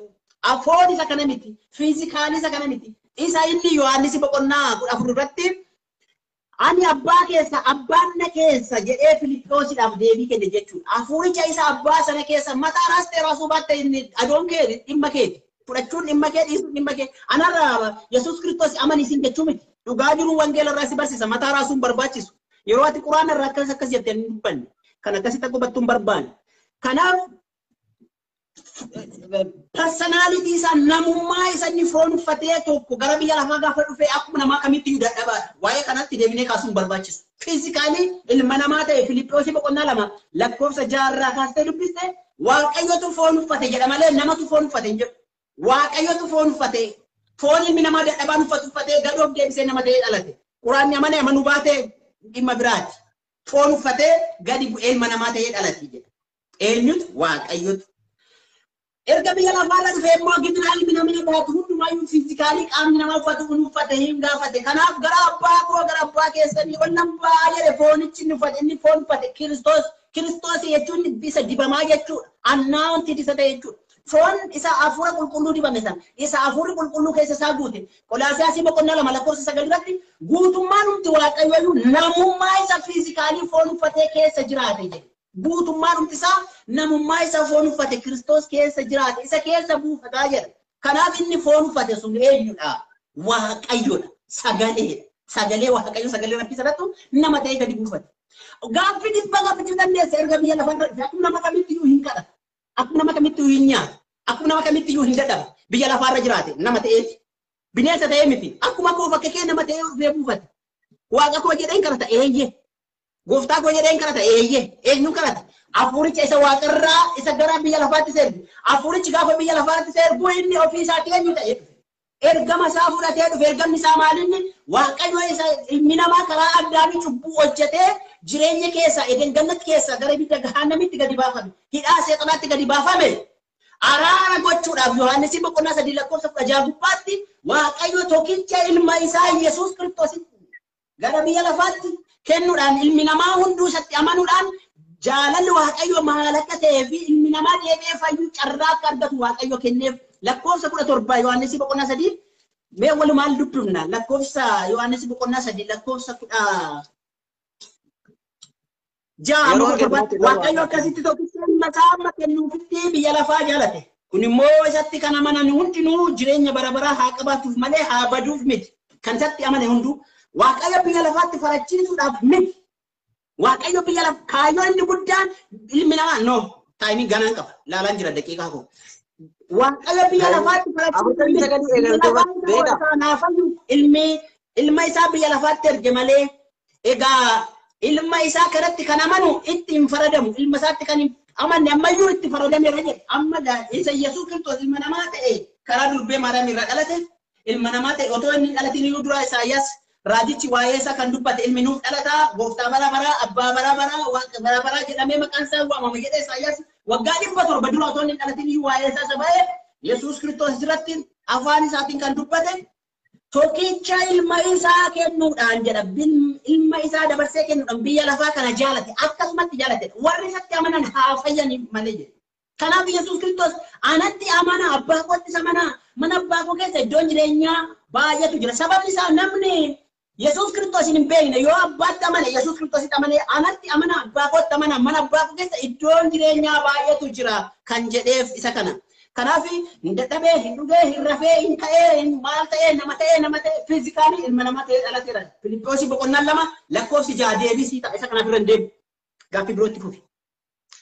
Irra deebina maaliif irra hin deebin? Eshi fakkeenyaaf gabbu'ee nama jenne haa fudhan akkuma ta'etti dadhabe foon uffate rafe jenne eshi I will accept it. Qebaleetiin jira.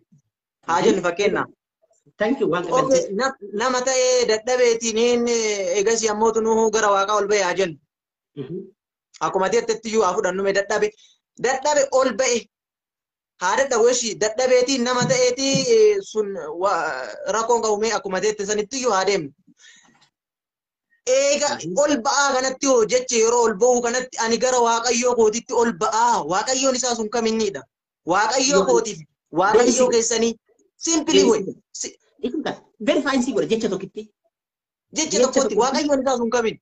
Sagalichi waaqa bira ture inni waaqayyo ture. Sagalichatu foon uffatee gara biyya lafaa dhufe. Inni foon uffate kun immoo Almasii Isaa Yesuus Kiristoosidha. Oddoo sagalicha teessoon waaqayyo teessoon isaa waaqarraa jira macaafni qulqulluu gara teessoo isaa ulfinaa sanaa isa kirubeeliin marfame sanatti iddoo ulfinaa sanatti deebi'a. Inni hafuuricha immoo deebisee gara biyya lafaatti hin erga. Waaqni karaa sadii ilma namaatti mul'ise tokko waaqa abbaa lama waaqa ilmaa waaqa hafuura qulqulluu. Waaqni hafuura qulqulluun yeroo ammaati. Amma kan nu gaggeessaa jiru Kiristoos fooniin dhufee nu gidduun jiru. Amma kan nu gaggeessaa jiru hafuura qulqulluudha. Waaqa hafuura qulqulluutu amma iddoo deemnu hundumaatti yakka hojjenne yakka hojjette yoo Waaqayyoon isaa sun kamiin dhaaba? jedhee kan nu gaggeessaa jiru nu keessa jiraata jechuudha. Nu keessa kan jiraatu Waaqayyoon isaa sun kamiin?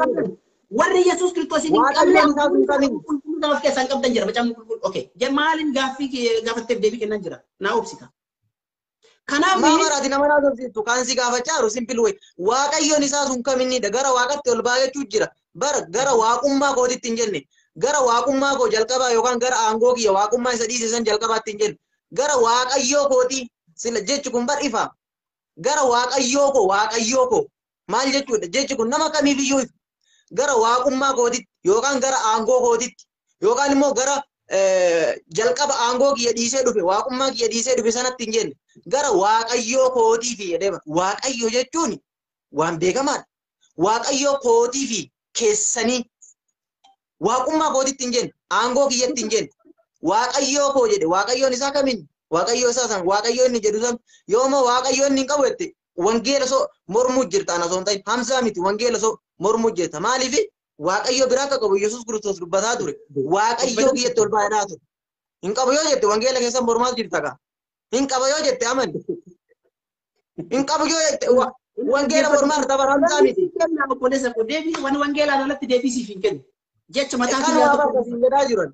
Waaqayyoo koo. Dhaggeeffadhu. Maaliif jedhee waan jedhu nagaafadhu ana deebisii kenna. Yesuus Kiristoos warri biyya lafaa Yohaannisii boqonnaa 1:9 gubbaatti hin amannee jedha. Eenyu akka ta'e waaqa akka ta'e hin amanne. Yohaannisii 1:9 kaasii dubbisi. Inni eenyu akka ta'e hin amanne isaan eenyu akka ta'e hin beekne isaan nan beekne anatu isaan beeke isaan nan filanne anatu isaan filate isaan nan fudhanne anatu isaan jaalate. Ani mucaakoon isaaniin jedhe isaan nan beekne nan amanne jedhe. Warra hin beekne kanaafi anama fakkeenyaaf eenyummaa koo gaafa namatti himu maqaa koo bichaa himee dhiisuun gahaa miti. Eenyummaa isaa gaafa himu. Isin nan beekne anatu isin beeke isin nan jaalanne anas isin jaalatee jedhe. Kanaaf warra hin beekneef isaanii waaqayyoo kan jedhu rabbi kan jedhu sana duwwaa beeku waan ta'eef inni foon uffatee gara biyya lafaa dhufe kun nama jedhanii waan yaadaniif.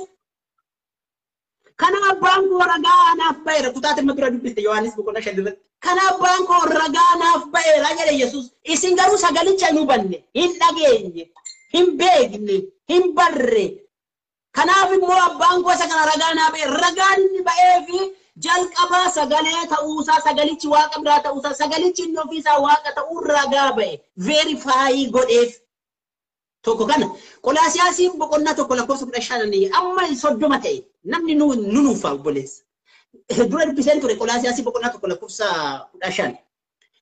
Waaqa fakkaat Kiristoos fakkaattii waaqayyoo isa ija namaatti hin argamnedha. Waaqa isa ija namaatti hin argamnedha. Isatu foon uffate nama ta'ee dhalate. Maal jetta?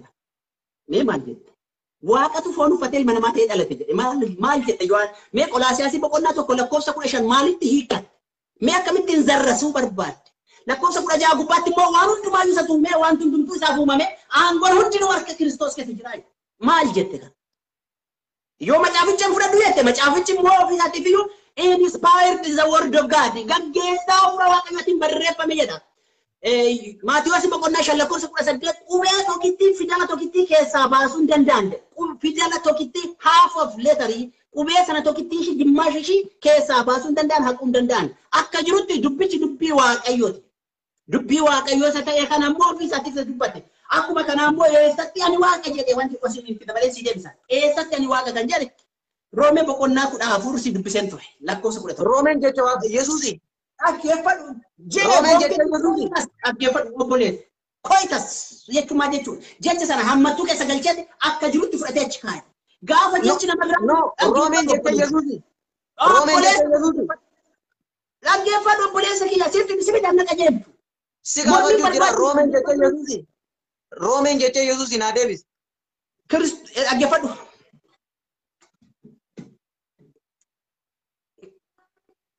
Roomeen jecha Yesuusi jedha. Dhaggeeffadhu. Macaafota Hawariyaa Phaawulos barreesse kutaa tokko duwwaan sii kenna. Ani Phaawulos fedha waaqayyootiin ergamaa Yesuus Kiristoosii ta'uudhaaf kan waamame jedha. Kutaa hundumaa gubbaatti ani fedha waaqayyootiin ergamaa Yesuus Kiristoos ta'een Ergamaa jechuun waan inni dubbate kam dubbatu jechuudha. That is the message of God. Ergamaa isaa ta'ee ni dhufe jedha kutaa hundumaa keessatti. Kanaan accept goona. Otoo inni ani ergamaa Yesuus Kiristoos miti jedhee ergaa biraa barreesse jenna. Ergamaa Yesuus jedhe kitaaba barreesse hundumaa gubbaatti jalqaba boqonnaa isaa kitaaba Phaawulos barreesse dubbisi laata. Ani ergamaa Yesuus Kiristoos ta'ee dhufe. Isatu na erge dubbii isaan dubbadhaa jedhe. Gaafa goodaa Damaasqoo hojii ergamootaa boqonnaa mata duree na lana baafte. Hojii ergamootaa boqonnaa 9 gubbaatti gaafa goodaa Damaasqoo keessatti inni kiristaanota hari'atu calaqqee guddaadhaan gaafa calaqqeessee achitti isa hambisu ati eenyu jabaanna caaltu jedhe Phaawulos. Zimin jenne akkama Muhammad gaafa holqa irratti kufe sana zimin jenne. Roomeen jettee Yesuusi Roomeen jettee Yesuusi. Ati eenyu jedhee gaafinni gaafatu deebiin inni kenneef ani Yesuus Kiristoos isatti hariyattudha jedhe Yesuusitti dubbate. Ati sagalee dhagaye inni ati dura garuu sagaleen kan dhagaye. Roomeen jettee Yesuusi. Booda walitti deebinaatti na dhaggeeffadhu. Anatti si ibsaa jira. Akkuma obseessi dhaggeeffatetti dhaggeeffadhu. Wanta na dhaggeeffatu daqiiqaa shan walii galina garuu daqiiqaa 10 haasoftu. Daqiiqaa 20 yoo ta'u ibsan si kennu dhaggeeffadhu. Daqiiqaa 20 haa ta'u miti. Gabaabsiti ibsa daqiiqaa kennan san keessa kennu. Haasofni baay'ee ragaan ta'u. Na dhaggeeffadhu obboleessa kee. Na dhaggeeffadhu. Jecha na harka balleessu dhufe hin xaariin. No, never. Jecha isaa kan balleessu. Daqiiqaa takka yeroo an dabarsu. Daqiiqaa takka yeroo an dabarsu hin loltan. Ani kasiin jedhe daqiiqaa 5 keessatti. No, ila. Daqiiqaa tokko qofa. Haasa'uu barbaadeeti. No, haasa'uu barbaadeeti. Haasa'uu barbaadeeti. Oh my God. Daqiiqaa 5 kennamee mi daqiiqaa 5 keessatti deebisii dabaran waan biraa jedhaan jiru. Daqiiqaa 5 keessatti jira barreessa koo. Phaawulos kan barreesse dubbii Kiristoosiiti. Ani ergamaa Roomaan fudhadhuudha. Roomaan jecha Phaawulos. Roomee Phaawulostu barreesse hojii ergamoota irraa kaasee si dubbisaa jira. Jecha Phaawulos miti kaakaasiin jedhe jecha Yesuus fidime. Jecha sana kookas godhe mallattoo hammattuu miti. Mallattoo waraabbii keessa galchee nama qubee hin baranne gorsiisa kan. Nama qubee hin baranne gorsiisa. Waan tokko dubbate dhagahin. Jecha Phaawulos dabarin kolfitaatu afaan qabattee baate. Amantoomanii dhiistunis. Ana difaayinii bara macaafa qulqulluu ana barate. Isa kana ana barate. Anatu ibsaa jira. Roomee boqonnaa 14 ani ergamaa Kiristoos ta'ee dhufe jedhe Phaawulos. Ergamaa Kiristoos jechuun Kiristoostu ergate jechuudha. Erga Kiristoos immoo ergachuusaa hojii ergamootaa boqonnaa 9 gubbaatti ati eenyu inni na ari'attu Phaawulos jenna. Yesuus Kiristoos who are you persecuting? Ani isatti ari'attu Yesuus Kiristoosidha jedhe. Sana booda Yesuus Kiristoos nama akka inni ari'anne akka inni kiristaanota hin adamsine itti himee qaama isaa keessaa miidhamee achi guyyaa sana goodaa Damaasqoo keessaa gara ergamaa yookiin immoo raajii tokkotti deeme. Guyyoota muraasaaf achi ture jedha. Inni kun seenaa isaatti dhiise. Kiristoostu ergate ergamaa Kiristoos Phaawulos. Ergaan inni barreesse kan ammoo nam fudhadhaaf hin fudhadhuun kee waan biraati. Fudhachuu baatte. Roomee boqonnaan 14 lakkoofsa 11 jilbi hundinuu anaaf jilbeeffata jedhe Yesuus. Jilbi hundinuu anaaf ana kan jedhu kun Phaawulos ofii isaan ibsine. Jilbi hundinuu anaaf jilbeeffata. Arrabni hundinuu ani Waaqayyo akkan ta'e dhugaa ba'aa jedhe. Kunanuu dhugaa ba'aan jira. Akka inni Waaqa ta'e arrabni hundinuu dhugaa ba'aa jedhe Yesuus. Jechuusa mallattoo waraabbii keessa galchee kaa'e. Mallattoo waraabbii hin jiru yoo ta'e kitaabicha koppii godhiitti naqaanis. Roomee boqonnaa 14 mallattoo waraabbii keessa kaa'e jedhe gooftichi jedhee barreesse. Ani Roomeen jecha Phaawulos malee jecha Yesuusii miti siin jedhee baraan ragaa amma si fiduu danda'a. Akkana jechuun wangeelatti namanuu jechuudha. We believe in Bible of Jesus. Wangeelichatti amanamuu waan ta'eef. Sababni isaa Quraanni keessan akkana jedha. Eessi ragicha naaf hidhime ati amma dhiisiti Roomeen jecha Phaawulos jecha Yesuusii miti kallattii kamiinuu. Ati garuu wannoo balleessuuf akkana ta'uu jirta. Daqiiqaa na daasoftu namni hin taasaba daqiiqaa 10 haasofteera. Sirriya jettee akka fudhattu immoo Quraanumatu si ajaja. Suuraa Al-Baqaraa boqonnaa 2 lakkoofsa 136 gubbaatti kun kan Phaawulosi kun immoo kan Erikeleeti kun kan ergamaati kun Yohaannisi kun immoo kan Museeti kun kan Abrahaam jennee gargar hin baafne kun kan waa'ee Phaawulos irratti ragaa takka qofa si haa kennu. Oma ragaa biraan barbaachisu amma mata duree biraatti bahuu hin dandeenyu. Yesuus Kiristoos Maal gara jecha Phaawulos maal ibsuudha? Phaawulos kijibaadha. Phaawulos kijibaadha jecha Phaawulos. Waa'ee Yesuus Kiristoos. Phaawulos mata dureen ala baanee waan biraa dursudha.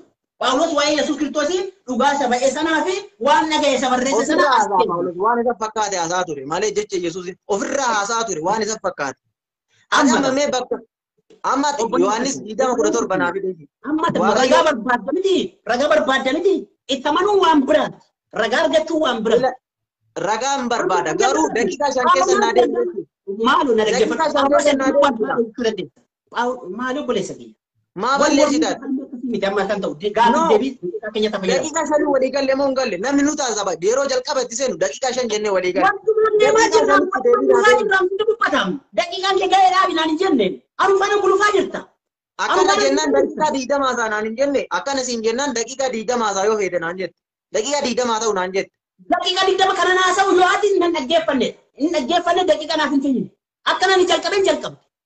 Amma waa'ee Phaawulos dhugaa isaa ba'ee sana waa'ee Yesuus Kiristoos waaqummaa isaa dubbachuudha kana Phaawulos hin fudhatu. Phaawulos dhiisi. Yohaannisis dhiisi. Maarkosis dhiisi. Yoo barbaade wangeela kana guutummaa isaa dhiisi. Maal dhugaa isheen aan amma dhugaa jiru si barsiisuudha malee wangeela kana kabalee sitti kennu miti. Dhugaan jiru garuu wangeelichi maal jedhaa? Isati ijoollee dubara gowwomsite isati dubara musliimaa bilbilaan waamte uumaan keessanii musliimuma irratti diraamaa hojjetaa oolte. Ani immoo dhugaa jiru kana si barsiisuuf dhufe malee maal ani humnaan si amansiisuun dhufne. Okay. Garaa nama nyaate itti fufi mee maaliif? Eshi haasa waan amma. Gaaffii itti fufi. Okay. Ibsa moo gaaffii? Ati koo himaana qabdaan gaaffii dhamoo ibsa siin jechaa jiraan. Gaaffii dhamoo ibsa takkaa siin jedhee. Yookiin gaaffiidha yookiin ibsa kenna jechuudha. Waan fedhe haasa'u daqiiqaa 5 naa kennate ati yoo xiqqaate daqiiqaa 20 haasofte gaaffii hin balleessin dhiisu. Amma immoo wanti walii galu asirratti jira. Daqiiqaa 5 ibsa hagan gaaffii si gaafatu takkatti yoo fayyadamu. Amma sa'aatii 2 fayyadamnee daqiiqaan 15 kana booda nu ga'a. Daqiiqaa 15 amma daqiiqaa 10 wajjiniin 3 fi 10 na biraa 3 fi 25 taanaan nan cufa. Sa'aatiin keenya kana booda deemuu danda'u. Sa'aatii baay'ee fayyadamu. Ayyee gaaffii si haa gaafatu. Gaaffii si haa gaafatu. Okay. Gaaffii takka si gaafadha. Bakka kanatti wangeelli Yesuus Waaqayyoo biraan ni qaba moo hin qabu? Takkatti shortli Waaqayyoo biraan qaba moo hin qabu? Hin qaba yoo ta'e hin qabu. Hin qabu yoo ta'e hin qabu. Inni ofiisaati Waaqa. Inni ofiiti Waaqa eegatee Waaqayyoo biraan ni qaba isaa maa jedhare? 27 irratti Waaqayyoo koo jechuun jira bara. Naa ibsi naan jedhi kan. Akkamitti naan jedhi? Naa ibsi osoo hin taane Waaqayyoo koo maa jedha? Ibsi miti argoon ibsa iyyuu hin barbaachisu. Tokko ishii mee kana biraa kun bira kuuti mee? Akkanuma bira kuuti akkuma ibsiteetti bira kuuti. Maafan bira kuuta? Maafan bira kuuta deebii sii kenna. Inni ofiisaatti waan jiru ka. Inni ofiisaatti waan. Wanti naa deebisu mee? Waaqayyoon qaba moo hin qabu Yesuus? Akkamitti Waaqa ta'e naan jedhi. Inni ofiisaatti Waaqa. Akkamitti ta'e naan jedhi. Waaqa dhiisi ka Waaqa barra gaa hin jirre fiduu jirta. Bakka inni Waaqa ofiin jedhe hin jiru. Mee bakka Yesuus Kiristoos Waaqa ofiin jedhe fide ishii. Ishii fidi mee haasaa biraa haa dhiisnu. Bakka inni ani Waaqa ittiin jedhe qofa naa fidaaya. Bakka inni Waaqa ittiin jedhe. Roomeen fudhadhu jenneeti. Roomeen jecha Phaawulosii bar jecha Yesuusii miti. Bakka Yesuus. Yesuus ta'uusaa ergamaa Phaawulos ergamaa Kiristoos ta'uu beekna. Kun mormii nan geggeessisu siin geggeessisu. Yesuus ture moo hin turre dacheera? Ture moo hin turre? Tureef. Haasaa taasise moo hin taasise? Barattoota isaa wajjin namoota isa wajjin taasiseemi? Bara dacheerra ture barattoota isaatti illee haasa'e bara agarteetiin uummata isaatti illee haasa'e. Jecha Yesuus bakka yeroo inni addunyaarra tureetiin haasaa ture sana wanti Waaqayyoon sodaachisu hin jiru. Namni inni irraa sodaatu hin jiru. Bakka inni ani Waaqadha. Ani Waaqayyoodha na gabbaraatti jedhe. Jecha Yesuus barbaadan jecha Phaawulosii jecha maalitii miti. Jecha inni dubbate afaan isaatiin. Yohaannis boqonnaa tokko lakkoofsa 9 gubbaatti biyyi lafaa nan beekne biyyi lafaa nan amanne ani garuu isaan nan beekee isaan nan filadhe jedha eenyuun Yesuus. Maal jechuudha? Ani Waaqa jechuudha. Maal jechuudha gaaffii si gaafadhe? Biyyi lafaa nan beekne ani isaan beekee jechuudha ani Waaqa jechuudha. Maal jechuudha? Nan beekne jechuun Waaqa jechuun isaa Yohaannis boqonnaa wangeelli arfan dubbii sagalee Waaqayyooti dubbii Kiristoosiiti. Kan afaan isaatiin dubbate naa ibsi jette miti Yohaannis wal borcuun barbaachisu. Yeroo gaaffii gaafatte na jala deebisuun barbaachisu. Daqiiqaa naa kennite daqiiqaa sanatti obsiitii daqiiqaa sanatti xumuradheen deebii keetiif gaafa. Baay'ee bakka inni Waaqayyoodha. Bakka inni Waaqa keessan uumaa keessan na waaqessaa jedhe. Jecha kana laal jecha amman jedhe kana. Roomee boqonnaa kudha afur lakkoofsa 11. Jilbi hundinuu anaaf Roomeen jecha Yesuusi. Eesi kaa koyitas ta'ee jechuun waan si gaafadhe san dhiisii osoo hin taane maal dhiisii osoo hin taane maachi amma akka daa'ima borchuu jalqabde gaddeebte no dhiisii miti bar jecha Yesuus naa bidisiin jedhaa raawwaran jechi Yesuus hin jiru laalila jechi Yesuus hin jiru Mu'ameeraa badhaasa narraa fudhamaa warqii narraa fudhamaa kan jedhamu hin jiru dhugaa jiru namni hubatu. Kitaaba keenya nutu tamana. Aditti amanta gaafiin kee bari fagalaadha bakka Yesuus waaqa itti nuuf hin jira ati Roomeen miti jedhii dhiisati miti jedhii dhiisi ati miti saayoon jecha inni yeroo addunyaarra jiru amma naamanaa turte yeroo inni dacheerra jiru afaan isaatiin waaqa yoo dubbate ati miti jedhii dhiisi ati miti jedhii dhiisi. Gooftaan keenya Yesuus Kiristoos iyyuu ani fi abbaan tokko jedhe Yohaannis boqonnaa 10 irratti ani fi abbaan tokko I and the Father we are one. I and the Father we are one jedhe. Yohaannis boqonnaa 10 lakkoofsa 30 gubbaatti ani fi abbaan tokko namni anaan arge abbaa koo arge namni anatti amane abbaa kootti amane ani abbaa keessa abbaan ana keessa. How you can define this one? Akkamitti kana ibsita akkamitti adda dubbata? Ani fi abbaan tokko yoo gaafii taate na gaafadhu. Agama dhugaa tanima ani fi abbaan tokko an abbaa keessa abbaan ana keessa milqaama tokko jedhe sadan waaqa tokko kan jedhame kanaaf hafuura waaqa abbaa waaqa ilmaa inni kun foon tokko mul'atan foon tokko jechuun fiizikaalii Kiristoos duwwaatu foon uffatee gara biyya lafaatti mul'atee jechuudha. Isa kana sirriitti hubachuun barbaada. Lammaffaa eessatti ani waaqa jedhee waan jedhuuf immoo jilbi hundinuu anaaf kufee sagadaa kan sagadamuuf hin qabu rabbi duwwaadha. Lammaffaa sagaduu duwwaa miti arrabni hundinuu immoo ani waaqayyo akkan ta'e ani waaqayyo akkan ta'e dhugaa ba'a jedhe ani waaqayyo akkan ta'e dhugaa ba'a jedhe ani akka waaqayyo ta'e arrabni hundinuu dhugaa ba'a jedhe gooftichi mallattoo waraabbii keessa galche jedhe gooftichi isa dhagaa'ame dubbicha fuudhee achi kaa'e waan Yesuus dubbate fuudhee achi kaa'e ani gooftichi jedhe. Bartoota isaatiin immoo ani gooftaa keessa namni barsiisaa keessan jedhe. Barsiisaa jechuun rabbii jechuudha. Yohaannis boqonnaa 1 lakkoofsa 36, Yohaannis boqonnaa 3 lakkoofsa 1-3tti Niqoodaamoos kan dhugaa ba'eef barsiisaa rabbiidhaati. Waaqayyo biraa akka dhufte eenyuyyuu hin beeka. Kana inamanna hin beekna. Yoo waaqayyo isa wajjin hin ta'e malee namni waa gochuu hin danda'u. Du'aa boollaa kaasuu hin danda'u, dhukkubsataa fayyisuu hin danda'u, lubbuu uumuu hin danda'u, waa gochuu kan danda'u. Lammaffaa uumama kana hundumaa isa uume jedhe waan hundumtuu isaan ta'e Yohaannis boqonnaa 1 lakkoofsa 3 gubbaatti wanti hundumtuu isaan ta'e waan isaan alatti ta'e keessa tokko hin jiru waan Kiristoos alatti ta'e tokko hin jiru sagalicha isa duree sanatu dhahi foon uffatee gara biyya lafaa dhufee inutti mul'ise obboleecha fi that's a question. Ayyee galatoomi deebii keetiif ani amma ka jedhe amma daqiiqaa 5 dhaggeeffadhu anka jedhe gaafiin anillee si gaafadhe Yesuus Kiristoos alayhi salaam yookaan Nabi Ciisaan nuti jennu addunyaarra jiraatee jira walii gallee jira atillee jiraateera naan jettee barattootatti haasa'ee jira naam haasa'ee jira ummatatti haasa'ee jira haasa'ee jira okay yeroo inni barattootatti haasa'e yeroo inni agarteetiin namootatti haasa'e sana keessatti yeroo lafa turetti afaan isaatiin ani waaqadha ani uumaadha na waaqessa bakki itti jire fide jennaaniin Roomaa dha'e Qorontoos dha'e amma halal Roomaa yoo taate jecha Phaawulos fakkeenya manam siyaa fidu Roomaa 3:7 irratti mi halal maal jedhe garuu soba kootiin jedhe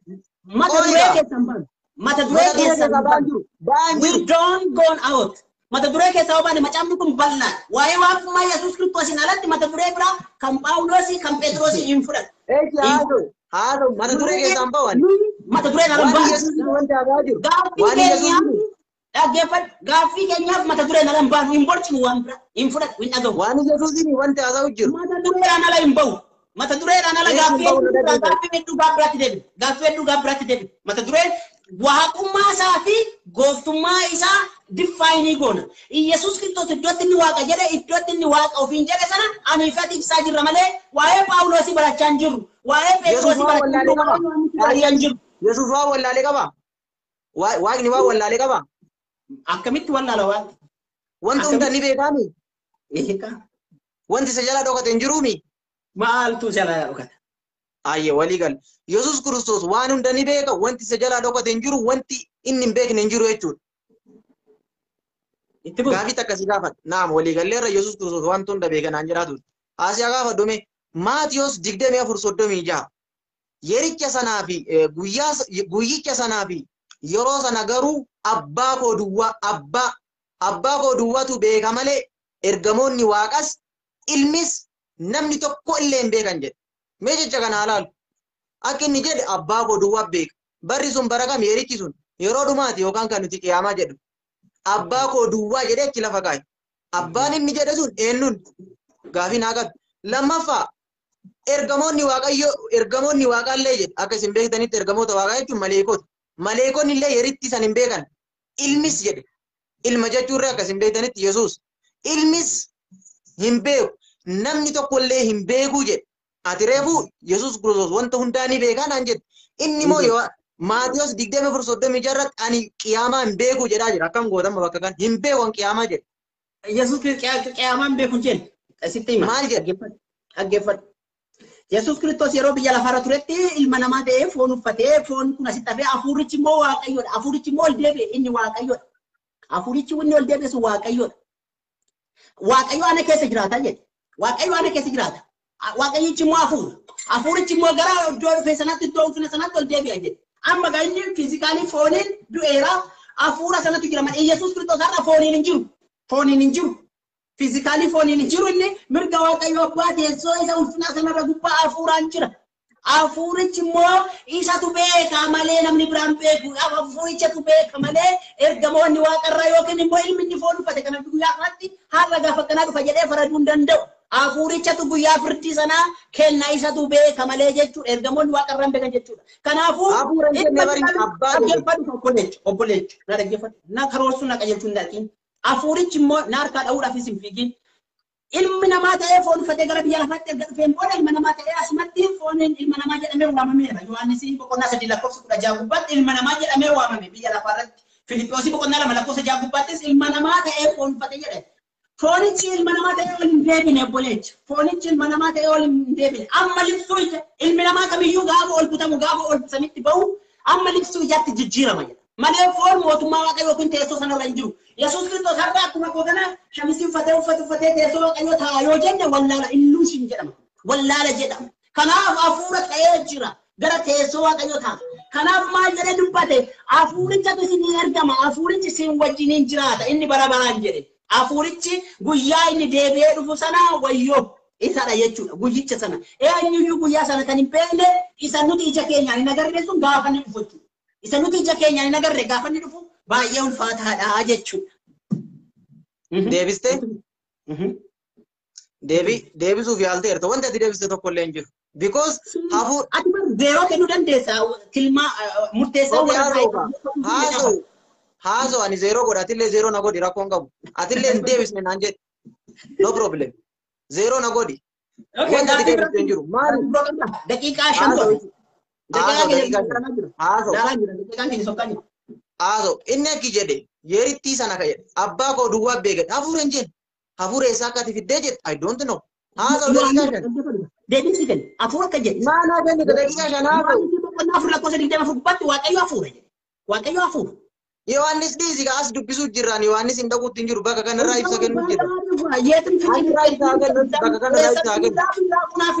Waaqayyo hafuura. Waaqayyo hafuura miti yoo jette manatti waaqayyo hafuura. Waaqayyo hafuura miti obboleessa waaqayyo. Waaqayyo hafuura jechuun maal jechuudha? Waaqayyo hafuura. Yohaannis waaqayyo hafuura. Ani haasa'u obsi. Waaqayyo hafuura. Haasa'u obsi. 24:36 irratti hin beeku jedhan ilmis jechuun maal jechuudha kun baru waan beekamaadha. Ani yerittii sana haasa'u. Ilma jedhamee waamamaa isaan gidduu jira yeroo sana hin beeku. Dhugaan hin beeku. Yerittii kan qabeeru abbaa koo duwwaadha. Ani haasa'u ka daqiiqaa 5 kennitee maana jala haasa'u. Daqiiqaa 5 kennitee ni haasa'an.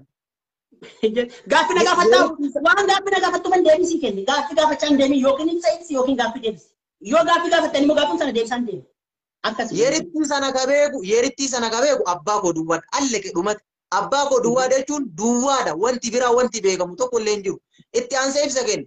Ergamoonni Waaqas hin beekan, maleekaanis hin beekan, of course. Nulli akkasuma aman. Ilmis hin beeku, ilmeen Yesuus. Ilmis hin beeku, namni tokkollee. Mee gaaffii si gaafadha. Quraannis akka jedhutti Namni tokkollee hin beeku, kabeeku abbaa godhu. Ilma ta'ee dhufa moo hafuuraan dhufa? Gaaffii si gaafadha. Yesuus Kiristoos deebii akka dhufu Quraannis hin dubbata. Macaafni qulqulluun hin dubbata. Gaaf sana hafuuraan dhufa moo fooniin dhufa? Maali fooniif hafuurri ati jettu na ajaa'ibaa yoo bara. Hafuurri maali fooni maali?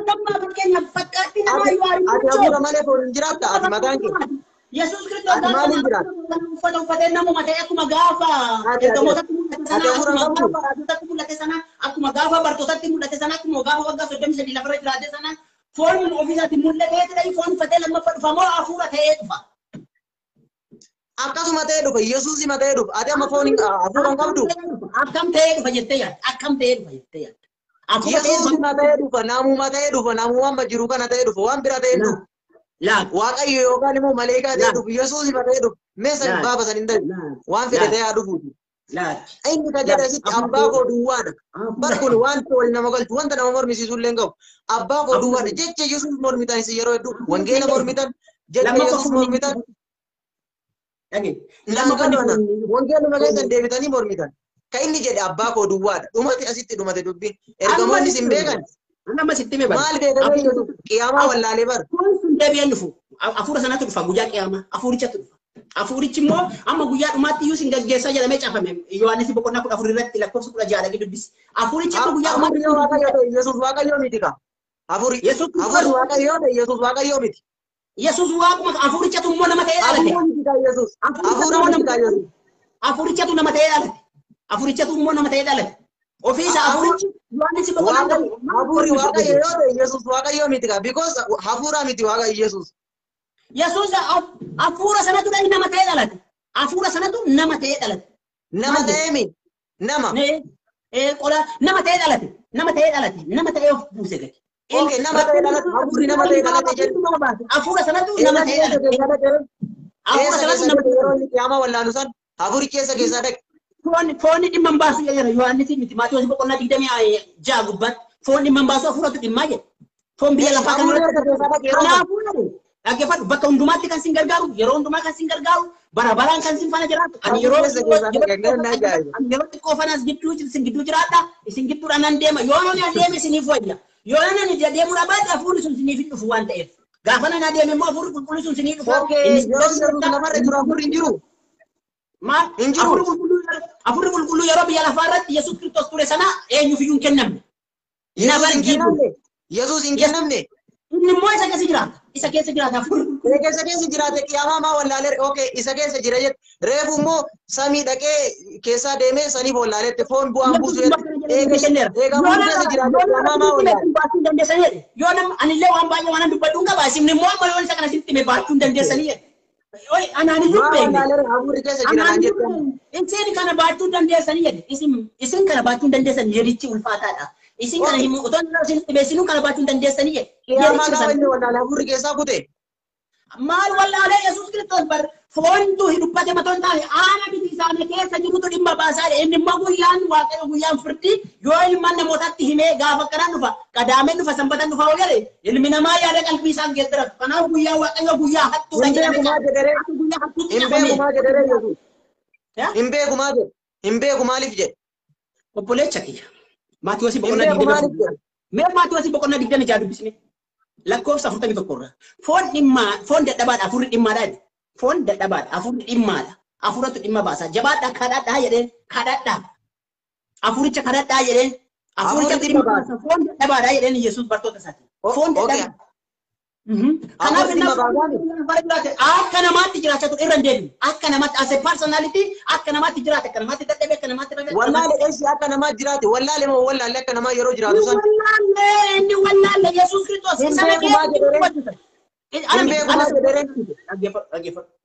ati bar yaada keessatti jirta malee wangeela ibsuutti hin jirtu inni hin beeku jedhe isa na keessa jirutu dhimma baasaadha Yesuus hafuurichatu Guyyaan isaa immoo keenya. Guyyaa Waaqayyo gaafa ga'e Waaqayyo firdiidhaaf hin dhufaa jedha macamni qulqulluu. Guyyaan isaa gaafa ga'e guyyaa isaa firdiidhaaf hin dhufaa. Guyyicha immoo inni iyyuu beeku akka guyyaa hattuutti dhufaa jedha. Namni otoo hin qophaa'in osoo namni yaada garaa san gaddaratiin bakkuma namni jiru hattuutti kanaafuu amma amanuutu isiniif ta'aa jedheen amanaa jedheen anatti amana abbaa kootti amana mana jireenyaa bal'aatu jira otoo hin jiru ta'e isin himan ture kanaafuu ani isin biraa nan adeema amma fooniin na dhabuuf jirtu jedheen. Fooniin na dhabuuf jirtu isin gidduu nan deema jedheen. Afurrichi garuu gaafa nani dhufee gaafa nani simbira deeme afurrichi immoo isiniif hin ergamaa jedhe. Gaafa sana afuratu dhufee ilmaan namoota hundumaa gaggeessaa jechuudha. Isa afurrichi Muhammad jettan sana ergamaa sabara dhumaa jettan sana. Isa afurrichatu isin gaggeessaa jedhe. Afurri sanatu dhufee ilmaan namoota gaggeessa malee fooniin hin jiru jechuudha yeroo sana. Hin wallaallee guyyaa firdi isa kana miti. Quraanni waan jedhu sitti immoo suuraa Ali Imraanii boqonnaa 3 lakkoofsa 49 dubbisi. Maal jedhe? Waan nyaata waan si dhugdan illee beekan jedhu. Waan nyaata waan Yesuus almasiisan hin beekan jedhu. Hin beekan miti. Guyyaa qiyaamas immoo hin beekamu. Suuraa Al-Zuqruf 43 lakkoofsa 63 gubbaatti maal jedhe? Maal jedhe? Dhuguma jedha. Dhaggeeffadhu. Suura lakkoofsuma 61 rakaastee dubbiste karaa qajeeltuun isa kanadha. Almasiisa ana hordofaa jedha. Karaa qajeeltuun isa kanadha. Erga jedhan booda Sheexanni isa kanarraa akka isin hin dogoggorsiifne sheexanni isa kanarraa akka isin hin dogoggorsiifne dhuguma almasiisa yeroo dhufu isinitti dhugaadhaan dhufee karaa sirriidhaan isinitti dhufe dhugaa fi karaa sirriidhaan kanaafuu wallaalaa miti jechuudha isa kana sirriitti akka hubattu barbaadetan daqiiqaan keenya already gaarii daqiiqaa sa'aatii keenya tokkeera waan dhaammattuu qabda dhaammadhuuti kunoo laal daqiiqaa 28 hin darbe sagantaa goolamneerra. Daqiiqaan keenya baay'ee sokke sa'aatii lamaa fi walakkaa fayyadamnee too much. Ayyee galatoomii maaliif beekta wanti guddaan nuti asitti wal argineef ati jalqaba irratti wantoonni ati naan jette si komadhee jira maaliif lakkoofsa san gaafaan maxxansu gaafiif deebii irratti an abbaan fedhaa bilbiluu jedhee maxxanse malee yookaan dubartiin maxxanse mee ati jalqabumayyuu namni paabliikii irratti lakkoofsa ofii maxxanse keessaa fooyyadhaatii naa bilbilaa jechuun hin jiru. Paabliik maxxanse abbaan fedhan dawwala abbaa fedhe jalaa kaasa. Gaafas nama eegee dhabee namni na yaalaa kaasuu hin jiru.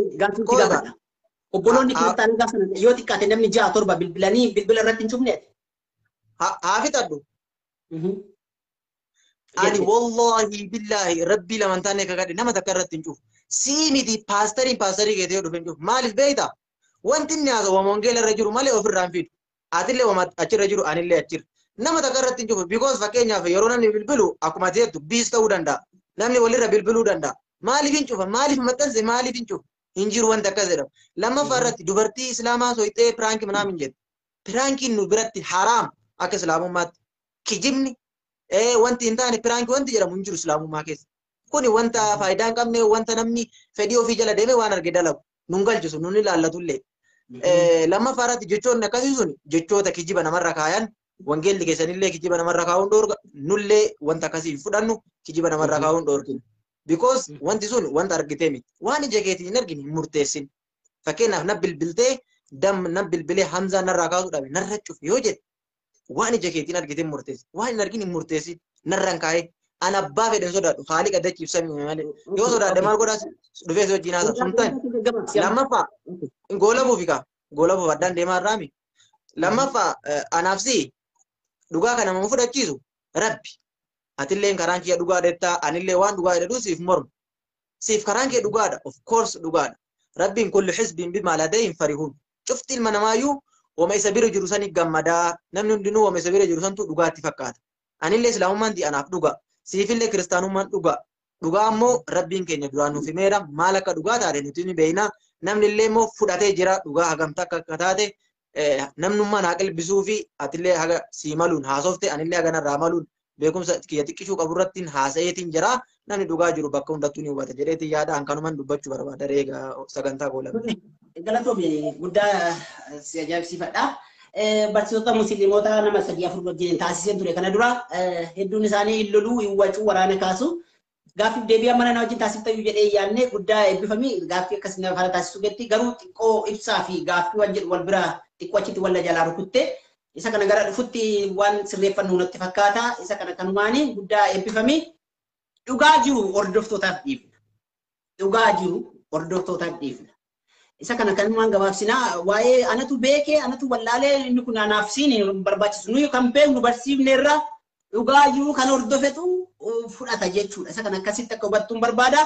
Namoonni toorarra jirtan kiristaanota musliimaa ortodoksii macaafa qulqulluu kana dubbisee beekuu barbaadatan jettan namoota hedduutu dhaggeeffataa jira waan ta'eef namoota hedduutu dhaggeeffataa jira waan ta'eef kanaafuu wanti isinii dhaamu gabaabumatti dubbisaa nama dubbisetu bira ga'a dhugaa namni waan isin barsiise duwwaadhaaf miti ragaalee macaafa qulqulluu amma kennine kana kanneen kana dubbisaatii bira ga'a hubadhaa namni karaa keessaa miseejiidhaan isinii bilbilee isin gowwoomsiin karaa keessaa akkas jedhanii namoota macaafa qulqulluun beekne kophaatti isinidhanii isin gowwoomsiin kanuma isiniif dhaamaa Gooftaan bara keessan jireenya keessan guutuu haa eebbisu ani karaa gama kootii xumuradheera torban gaarii Yesuus Kiristoos waaqa guutuu nama guutuu waaqa guutuu kan isa taasisu sagalicha isa jalqaba ture sagalichi waaqayyo bira ture inni waaqayyodha nama guutuu kan isa taasise immoo gad of deebisee sagalichi foon uffatee nama ta'ee dhalatee gidiraa ilmi namaa baatu baatee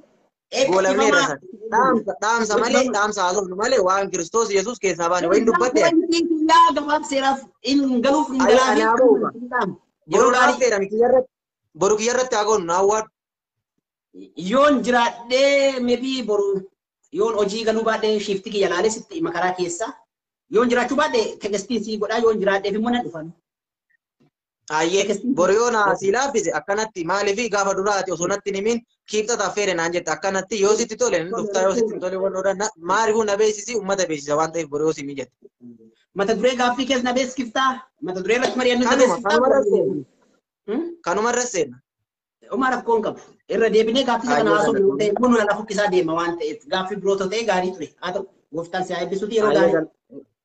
Galatoomee. Gaarii.